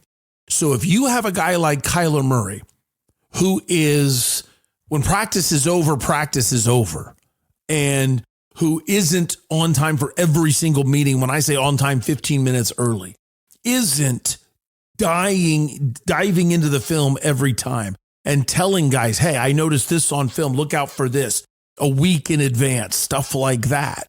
Then everybody else just does what they're being asked to do. That's it. They do like me. They get to their sales goal and think, okay, I've done what I've been asked to do. Well, when it's a guy like a Tom Brady or a Peyton Manning, and they say, we didn't get that right, we're staying, you stay. When Tom Brady calls you up at 6:30 in the morning because he's been at the facility for an hour and he says, hey, I just noticed this on film. Whenever you get here, let me know.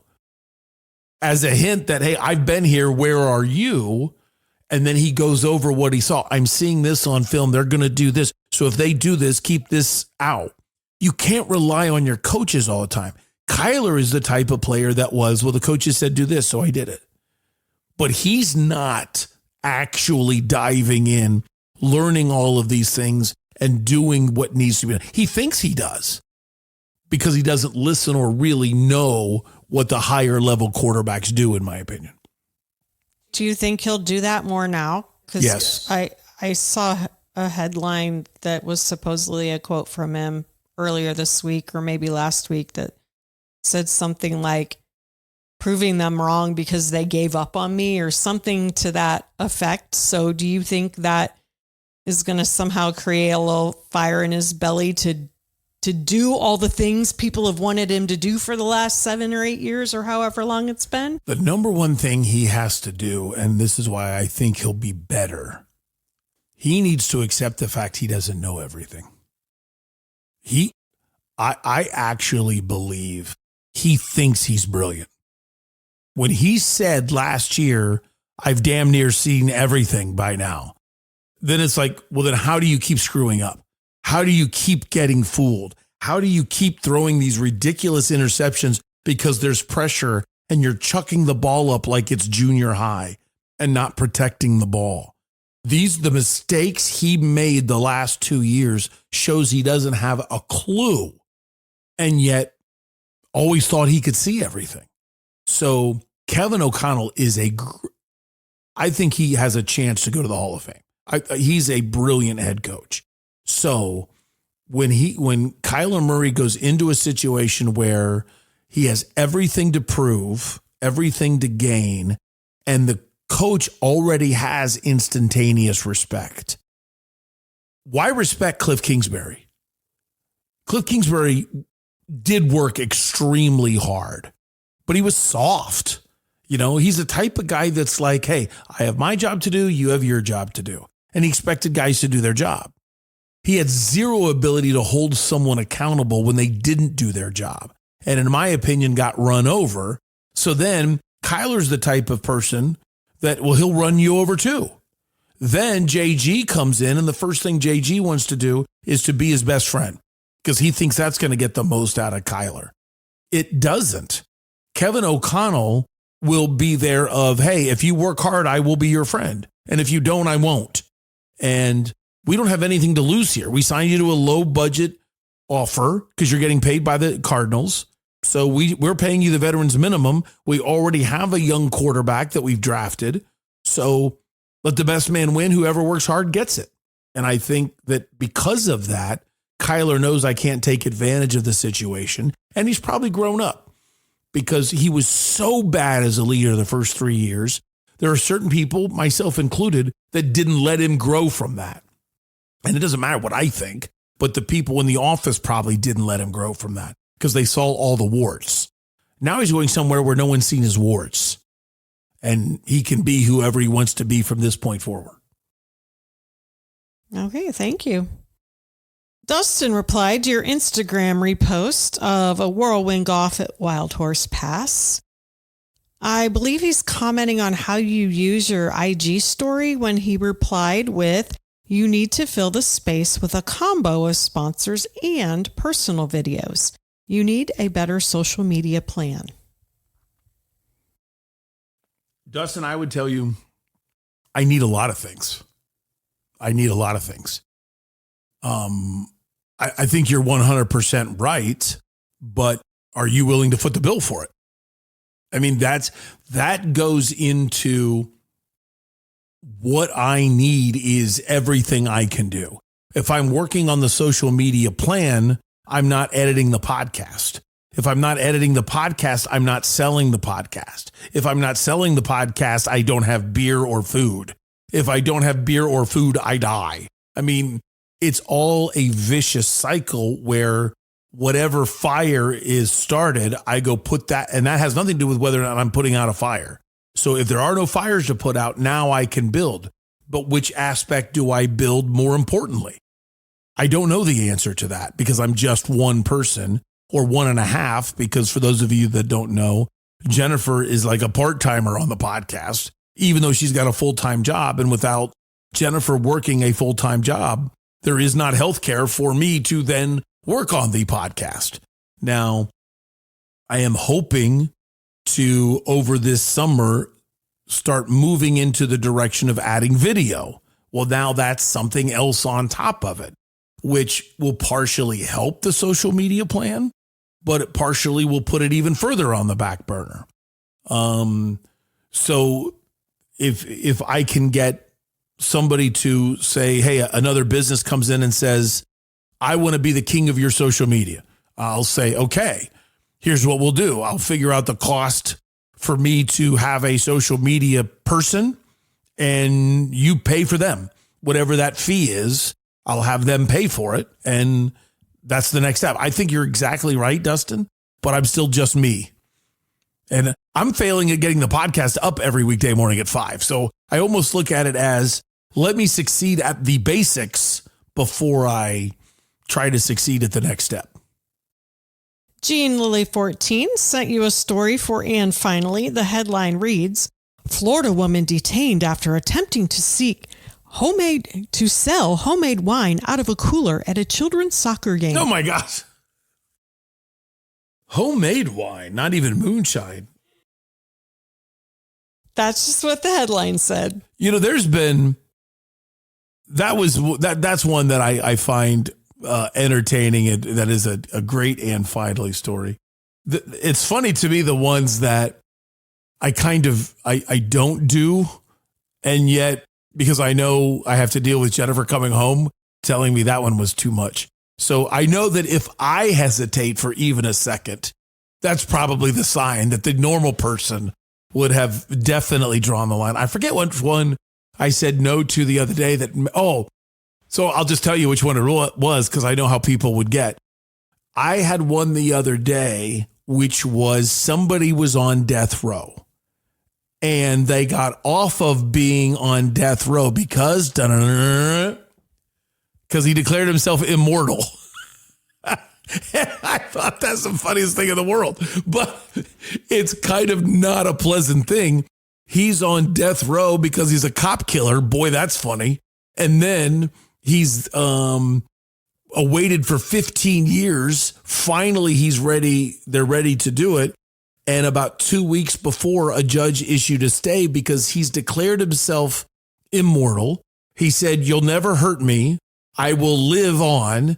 And then he prays to this made up thing that has a regular name. Like the guy's name was Kevin Rooney, and that's a goddamn. And so because he's done all of these weird things, the judge has now declared he's not mentally stable enough to kill. That he's not there mentally, and therefore that's now cruel and unusual punishment. So even though he hasn't done any of these weird things for 10 years, it took that long to go through the courts and the process that now finally it's not right. It's not fair anymore to do this. So all of that is gross and disgusting. And I decided, well, I better not do that. But I admit the initial shock of he's not going to be given the death penalty because he's declared himself immortal. I was thinking, why doesn't everybody do that? What an easy way to get out of it. Sad thing about the Gene Lilly headline, though, is that woman probably could have made a killing. Jennifer. I mean, you think she's terrible and you would have bought it? No, because it's frowned upon. Yeah. But there are other people who maybe would not agree and would have given her a pretty penny for the wine. See, here's what's ridiculous. Because you have to deal with other, like people who wouldn't want to be dealing with the other people. Then they would want to wallow in their wine. Let people, yell at me all they want. Here's my opinion. She went wrong with selling it. If you're making money from, if you're just if like passing it out, having it with your friends. I'm telling you, granted, I would never do it as a coach, and I was always the coach. But if I was a parent on the sidelines and it's cold and some parent has hot apple cider with rum, I'm drinking some and I'm happy to drink some. And I'm glad they're there handing it out at an 8-year-old soccer game. I have no problem with it. And I would do that. Now, when you're just opening up the cooler and brazenly saying, alcohol, everybody, get your alcohol, and you're acting like you're a concessionaire. Okay. Now we've got a little bit of a problem.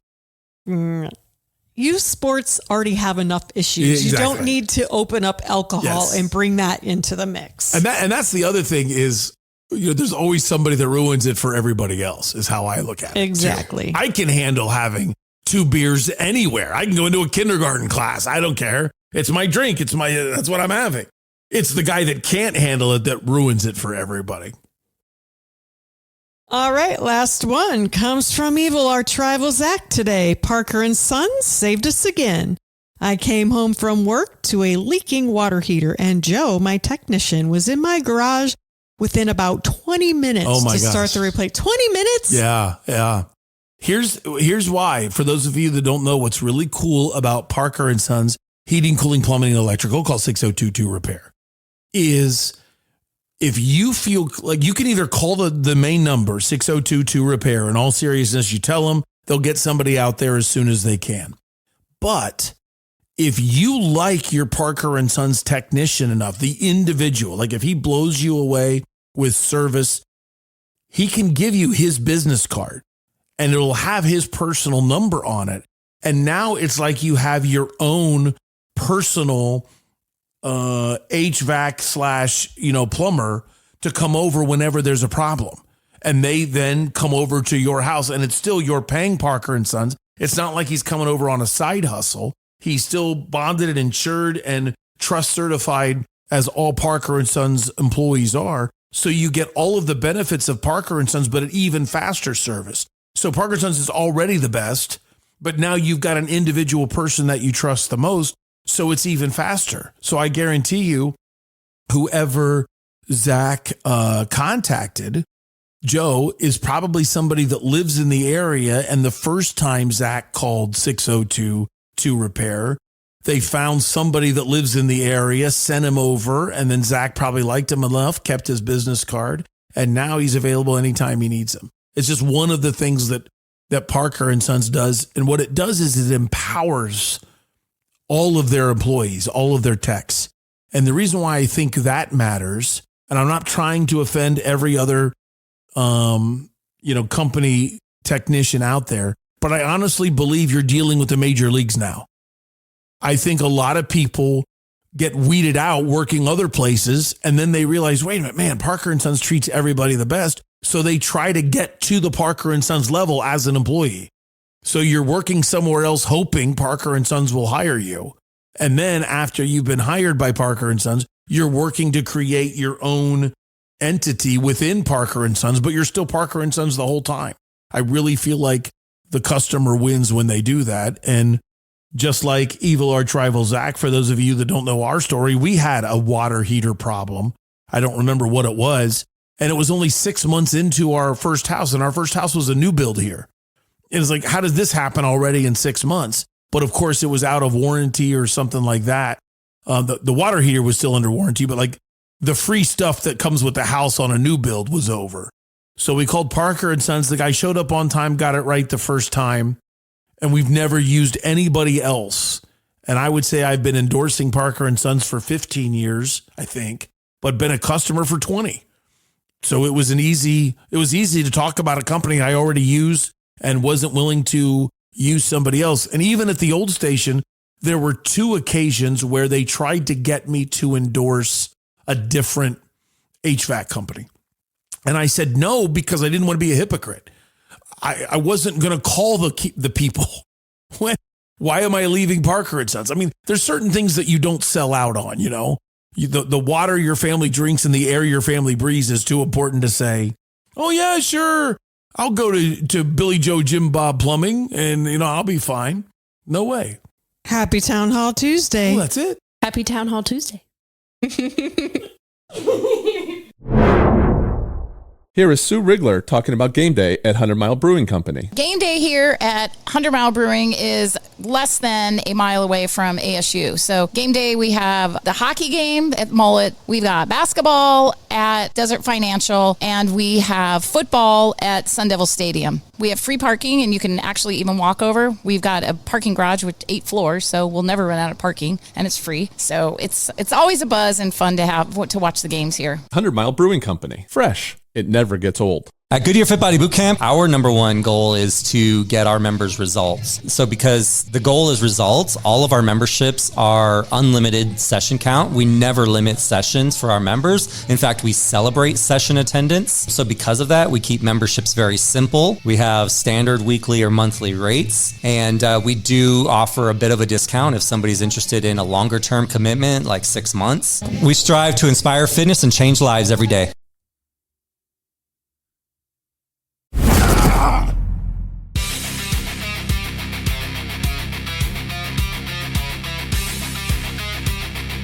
Thanks to everybody for participating in Town Hall Tuesday. And of course, thank you to Jennifer for helping me out.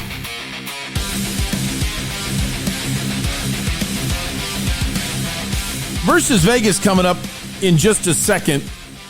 But I thought I'd talk a little bit of Cardinals with you and kind of help you out in some ideas to keep an eye out for. And then Chase Basantis spoke to the media yesterday, and I got a little something on that. Number one, the schedule comes out on Thursday. So schedule comes out in 2 days. And I'll tell you now a little bit about Friday's show, what I'm going to be looking at on Friday when I judge the Cardinal schedule. The number one most important thing when it comes out is you look, where's the bye? Is the bye in the middle of the season? That's basically where everybody wants it. It seems like you drag out injuries if you have it late. And then if you have it early, it makes it feel like the season lasts forever. So the bye is the most important thing. But that's more psychological. The number one most important thing is something nobody looks at because it's difficult. It's hard to look at this. It takes a lot of work to go through an entire schedule and look at this. And that is rest. We talk all the time with starting pitching, but we never talk about it with actual football. And that is rest days. How much rest did you get versus how much rest did they get? If they played on Thursday night before they play you, well, that means they got a week and a half off to get ready for you. If you play on Thursday night, how much more rest do you get than the other team got? Imagine if you play on Thursday night and then your next opponent plays that same weekend on Monday night. Well, they're on short rest because they're playing you on Sunday in 6 days. You're playing them on Sunday in 10 days. That's a big deal. That matters. So it's different things like that. When is their bye week? If your opponent just had their bye week, they've had 2 weeks to get ready for you. So if you're playing think about the New York Giants, okay? The Cardinals play the New York Giants. I don't know if they're going to be ready yet. I don't know how good the Giants are going to be. But with John Harbaugh and Cam Scatterbo, that's going to be a physical game. So it's not just when you play the Giants, but who do you play after? Could you imagine if the Cardinals play a team that's coming off their bye week, the week right after the Cardinals traveled to New York, took on the Giants, came back, and now they're playing a team on 7 days rest. The other team has 10 or 14 days rest. You're a lot more beat up than they are. You could lose to the Giants twice in a sense. Once when you play them and once when you play your next opponent because you're still sore from the Giants game. So I'm going to be looking at rest.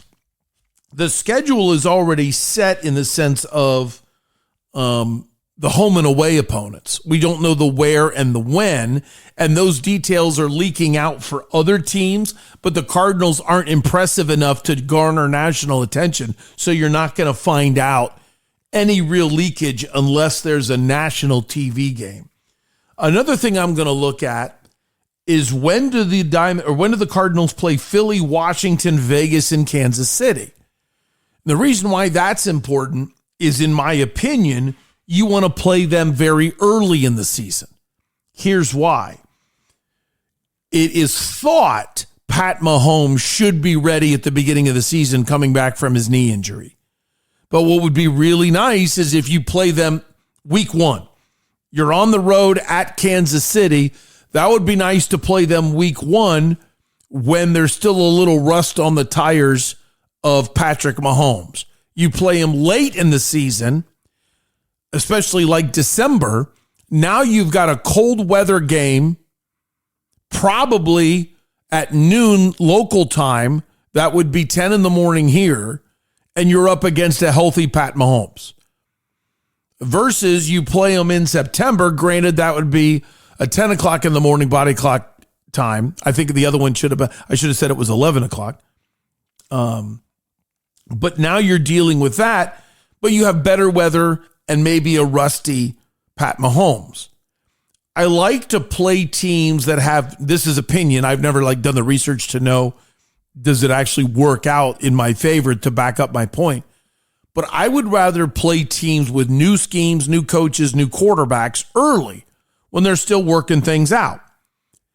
The Eagles have a new offensive coordinator. You know they're a good franchise. You know they'll be good. You want every advantage you can get. Let's play Philly early. Vegas has a new head coach, a new offensive coordinator, and a new quarterback. And that quarterback's a rookie. Boy, would it be nice to play them very early in the season before Mendoza learns a lot of lessons. And Jaden Daniels and Washington has a new offensive coordinator. And Daniels is coming off of an injury. So you'd like to play them early. So those are the 4 teams that I'm really staring down. Can you play them early? Oh, let me include the New York Giants in that because they, of course, have a new head coach and a new offensive coordinator, and I don't know why I didn't write that down. So those are 5 teams I'm really going to be staring down. And then the 10 in the morning body clock game. They have a potential of all 5 road games to be at 10 o'clock in the morning. Not 5. All 5. It is 5.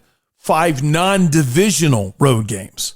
Okay, when you play Rams on the road, Seattle on the road, San Francisco on the road, those will always be 1 o'clock or 2 o'clock game times. So you don't have to worry about the dreaded 10 o'clock in the morning body clock time. And you might say, well, why is 10 o'clock that early? Suck it up. That's not that early.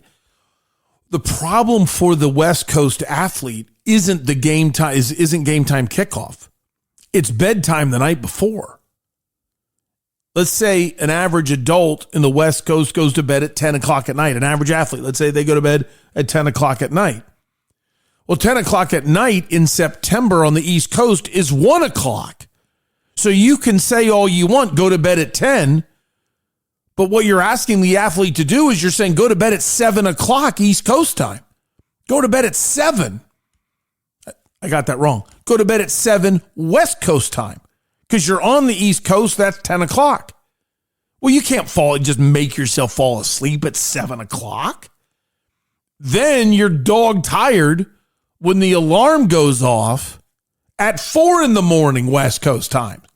Because you're getting up at 7, eating breakfast at 8 to make sure the food's digested. Bus is leaving at about 9. You're getting to the stadium at 9:30 or 10 and getting ready for your game at 1 in the afternoon East Coast time. But all of that backtracks to you trying to go to bed at 7 o'clock Saturday night body clock time and getting up at 4 in the morning body clock time on Sunday morning. That's a mess. I mean, that's an absolute mess.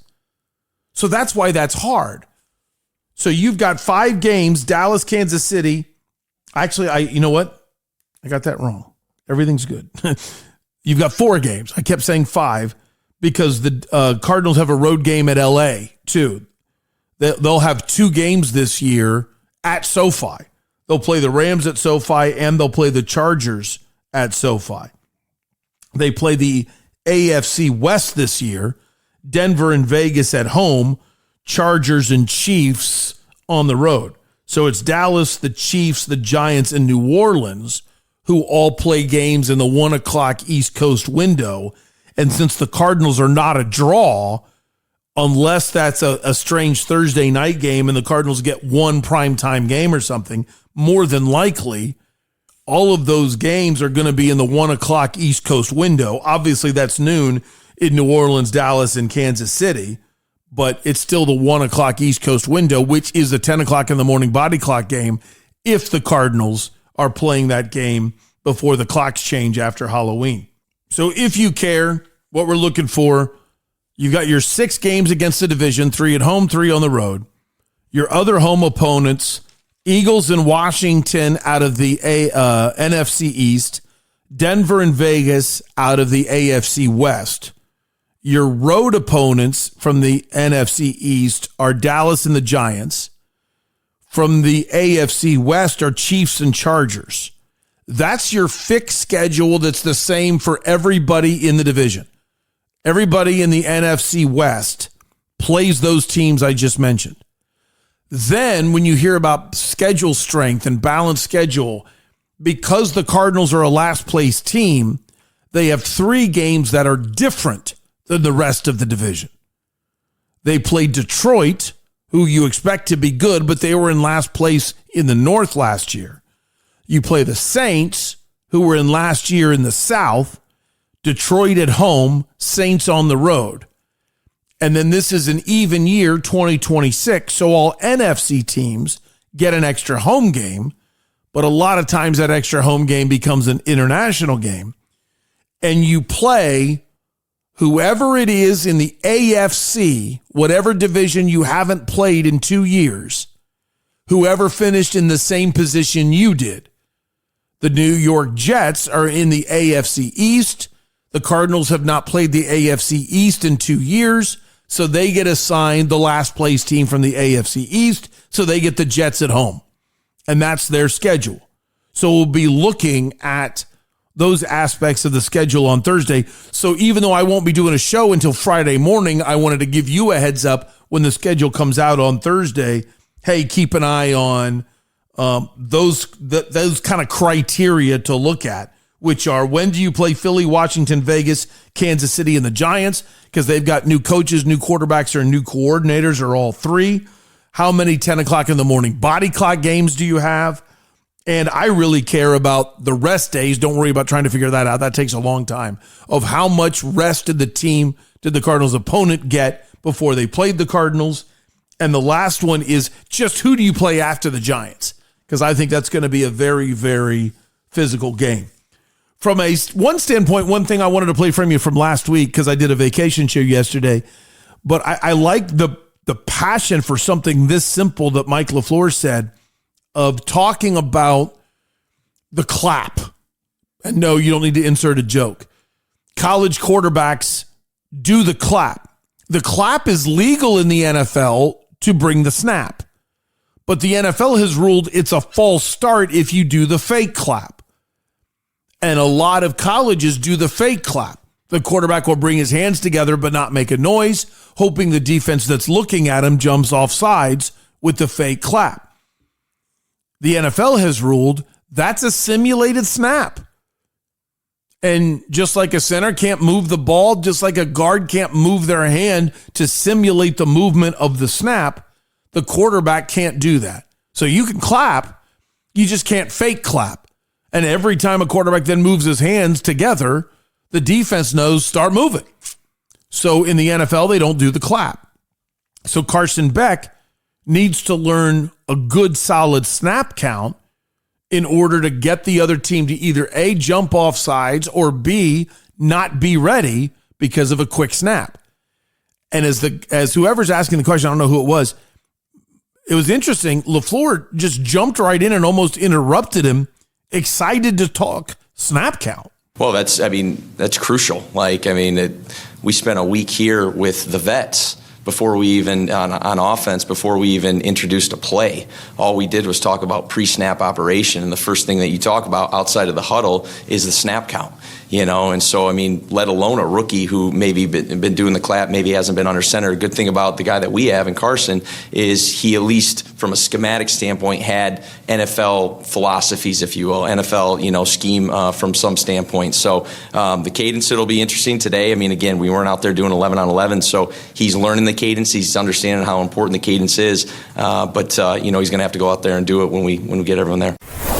It's a massive weapon, people that know how to use it. D-line, think about what D-line do, right? They're literally just trying to penetrate the gap and make plays, and there's different techniques, all that, but I get it's not as simple as that. But, if they're picking up on cadence, man, that's, what a disadvantage for us. That's the advantage we have on offense is we know when it's going to be snapped, but we have to be able to use that as a weapon. We have to be able to change it up, and do all the things. And then from a quarterback standpoint, how can they all sound the same? Whoever ends up being the starting quarterback, you want all those other quarterbacks to mimic that cadence as much as possible. Again, I don't mind being wrong on this.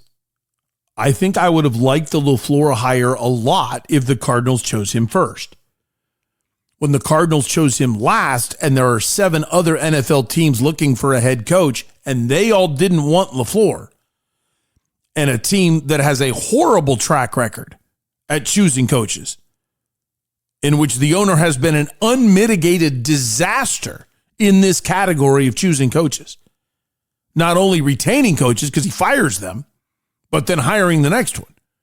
You can't get me excited about LaFleur, even though I like him. Because I just assume 7 other teams didn't want him, and a team that's terrible at choosing coaches wanted him. So I will always give you that disclaimer, hoping I end up wrong and LaFleur does a good job. But I really liked what he just said there. You can tell when a guy cares about little details that find ways to win. Torey Laveau likes to say, win the inch or win the margins. There's just competitive people find ways to win at every aspect of the game because they know it's those little aspects that lead to winning. So just in that little blurb there, But we have to be able to use that as a weapon. We have to be able to change it up, and do all the things. And then from a quarterback standpoint, how can they all sound the same? Whoever ends up being the starting quarterback, you want all those other quarterbacks to mimic that cadence as much as possible. The reason why I like that is he's basically saying, listen, you didn't win the starting job. So you need to be selfless and change your cadence so it sounds like the starter's cadence in case you go in. Why? Twofold. It makes sure your guys don't have false starts because they know the same cadence. They feel it. And that keeps them comfortable. And number two, there's nothing in your cadence and that change in cadence that can be picked up by the defense. As they've been studying the starting quarterback all week and all of a sudden you come in, they know what the starting quarterback's cadence sounds like. Now the backup comes in and it's totally different. Well, then the defense is going to be able to tell, okay, here's where it's different. I really like that. A smaller detail, and I admit I might be reading into this. I think I'm really good at picking out little things that show a window into somebody's soul. This one might be a reach for even me.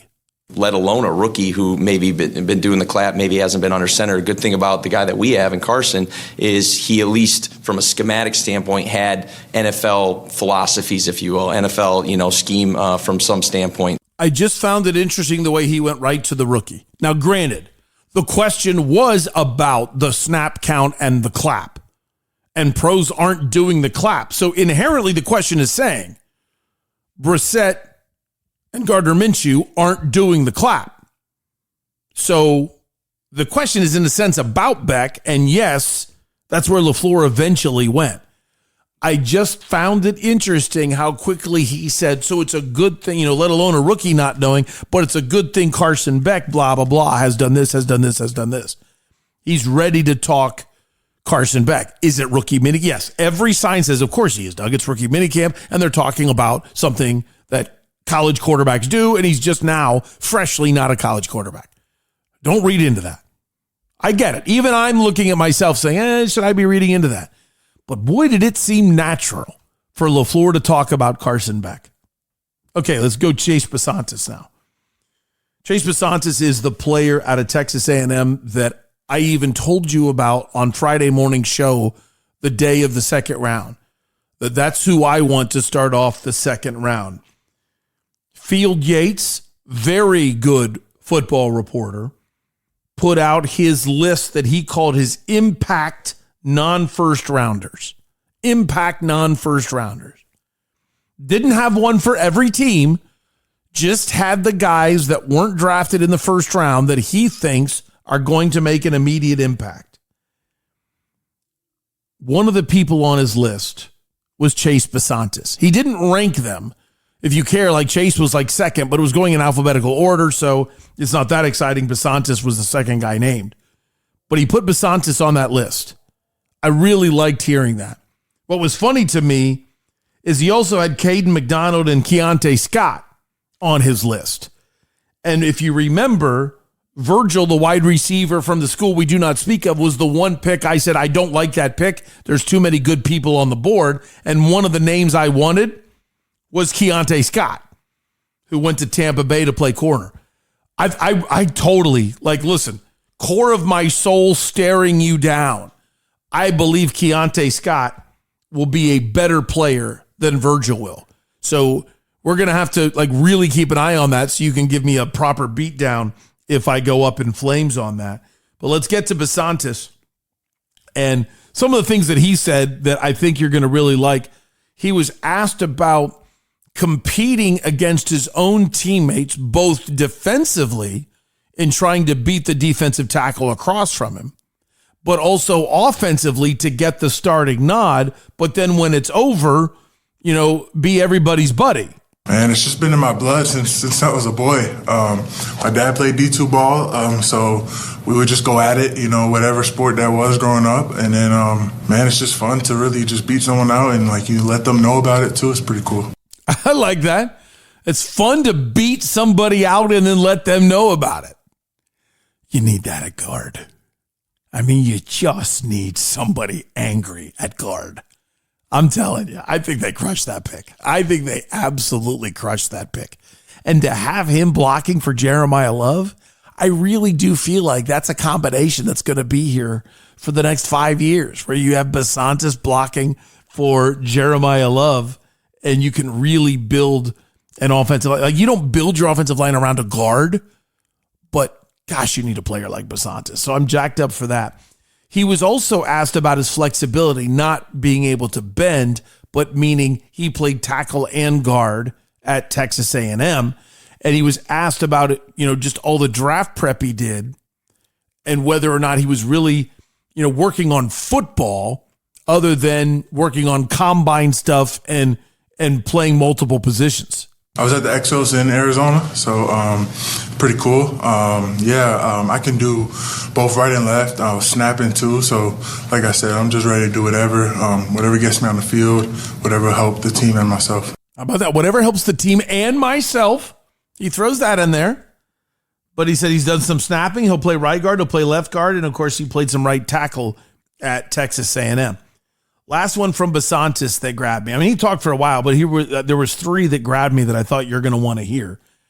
And this was an interesting exchange. You remember a couple weeks ago, Farmer Braxton gave me a pick-me-up on Town Hall Tuesday, which was don't speak about it, be about it, or something like that. Well, I love this line of questioning.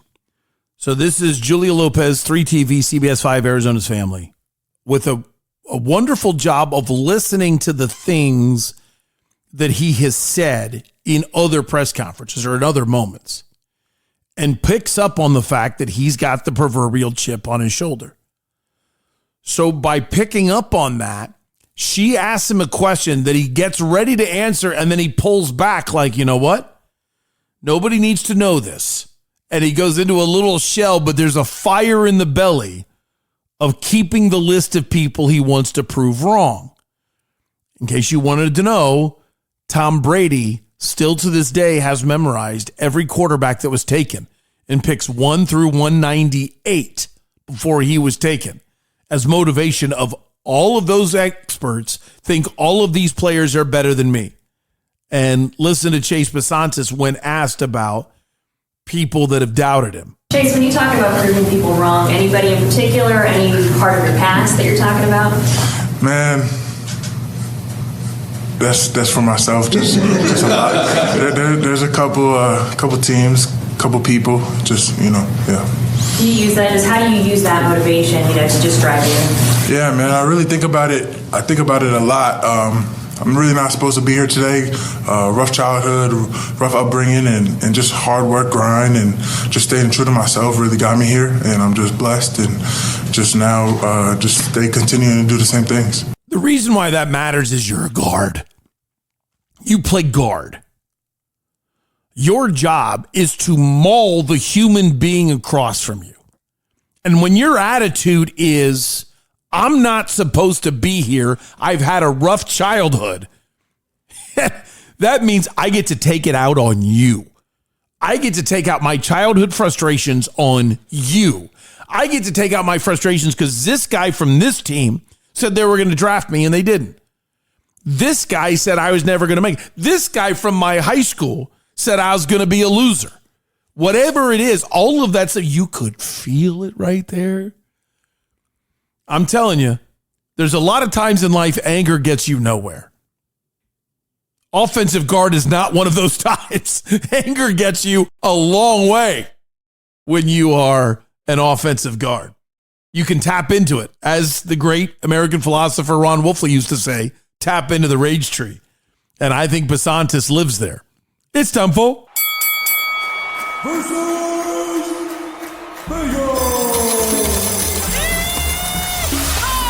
Very frustrating, very frustrating. Oh, boy, yeah. Arg. Ugh. The worst is when you go for blood money and pick the Dodgers, you ruin the fun of their loss. And that's what happened to me. We go 2-2 yesterday, and what made it excruciatingly painful is that we went 2-0 to start the evening and then lost the last 2 games.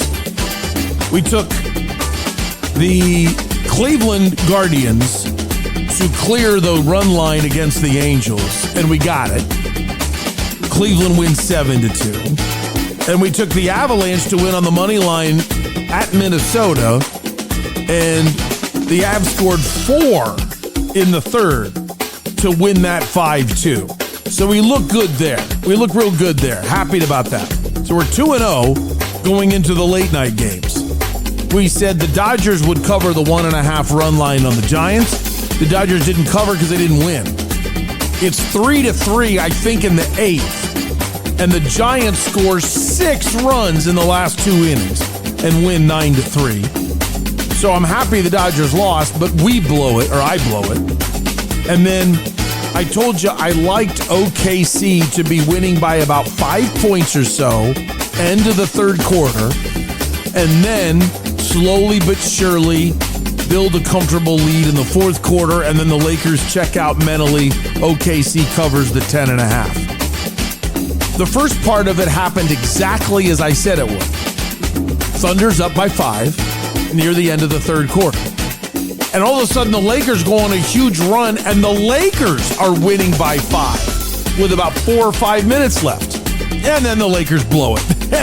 So I'm happy that OKC won, but not happy that they didn't cover. So after all that drama, we only go 2-2 on the day, and we get bit by the fact that we had negative juice on one of the 2 wins, not enough positive juice on Cleveland, LA in order to overcome everything. So we're a big fat hairy loser with a 2-2 mark. Okay, today we got 5 games. We really have 4 games because I'm doubling up on 1. There's no way this is happening again with the Dodgers. I hate the Dodgers, but we're going for it. And we're upping the ante. We're going to take the Dodgers minus 2.5 with Yamamoto on the mound against the Giants. And we think the Dodgers are going to rake. So we'll take over the 8.5. So we got Dodgers minus 2.5 and Dodgers and Giants over the 8.5. The Braves are favored against the Cubs. I don't think that's the right decision. So positive juice will take the Cubs on the money line at Atlanta. And the Corbin factor is in effect. Patrick Corbin, the starting pitcher in Toronto. So we, of course, will take the Rays on the money line, and Corbin will fall on his face. And then tonight, 1 game in hockey, we've got massive juice on. I think Vegas is going to win and win reasonably comfortably. So with plus 160 on the board, we'll take Vegas to cover the puck line and win by 2 and take a 3-2 series lead over Anaheim. I like my games. Dodgers and the Vegas Golden Knights covering. Dodgers and Giants going over the 8.5, and Tampa Bay and the Cubs on the money line. Sound credits today. Torey Lovello and Paul Sewald. I got both of those straight from the Diamondbacks broadcast. So that credit goes to DBACKS TV. Think about getting yourself a stream if you don't already pay for the stream, but it's available on DirecTV and cable and other things like that. And watch your D-backs, and a free plug for dbacks.com, since I sometimes get the sound there.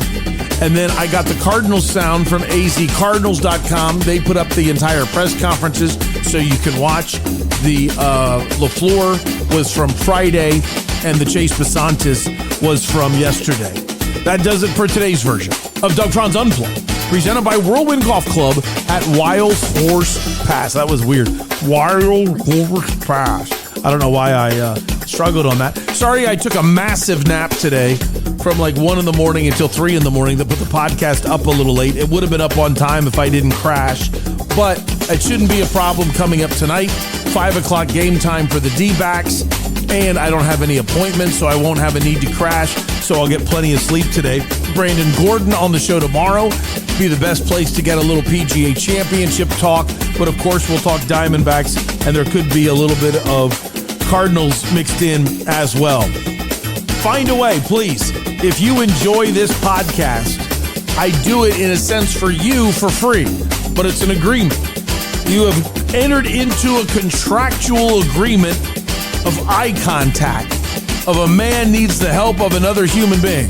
that says, this is how I feed my family. What do I need from you? Figure out a way this week to support one of our sponsors. You want to play golf this week? Go to Whirlwind Golf Club at Wild Horse Pass. If you're not a golfer, but you've got a lunch appointment to schedule, go to Civlik and have the best wings in the city. You want somewhere else to eat? Go to Bell's Nashville Kitchen. Scottsdale, just off of Scottsdale Road in Old Town Scottsdale. Best sandwich in the entire state, the Nashville Hot Chicken Sandwich. Go to 100 Mile Brewing Company, home of A Mountain Amber Ale. Get the cheese curds, and I guarantee you whoever you're eating with is going to go, wow, I like this place. Or if you're in a hurry, man, show off at your next appointment by swinging through Burrito Express and getting a whole bunch of burritos for an office or a group of people. Like, why bring flowers to an appointment? Why not walk in if you've got an appointment in an office with somebody to bring in like 10 burritos with you and say, hey, I brought this for the staff. Aren't you going to impress somebody when you do that? Trophy has the best rigatoni in the history of sports bars. Slice House is a hardcore member of the Unplugged Army because they actually have 100 Mile Brewing beer on tap, including A Mountain. Also, Santan Ford, 202 in Val Vista, home of the mobile service that comes to you as long as you're within 25 miles of the dealership at the 202 in Val Vista. And it is an amazing time saver, and it costs the same as it would if you went to the dealership. Penny Royal Promotions, slap a logo on anything. And Goodyear Fit Body Boot Camp, inspiring fitness and changing lives every day. You know what? Let's do that together this week. I'll see you at Goodyear Fit Body Boot Camp. Wish you could go with us, Al. Doug, thank you so much. My best to your listeners, and keep up the work on Doug French Unplugged.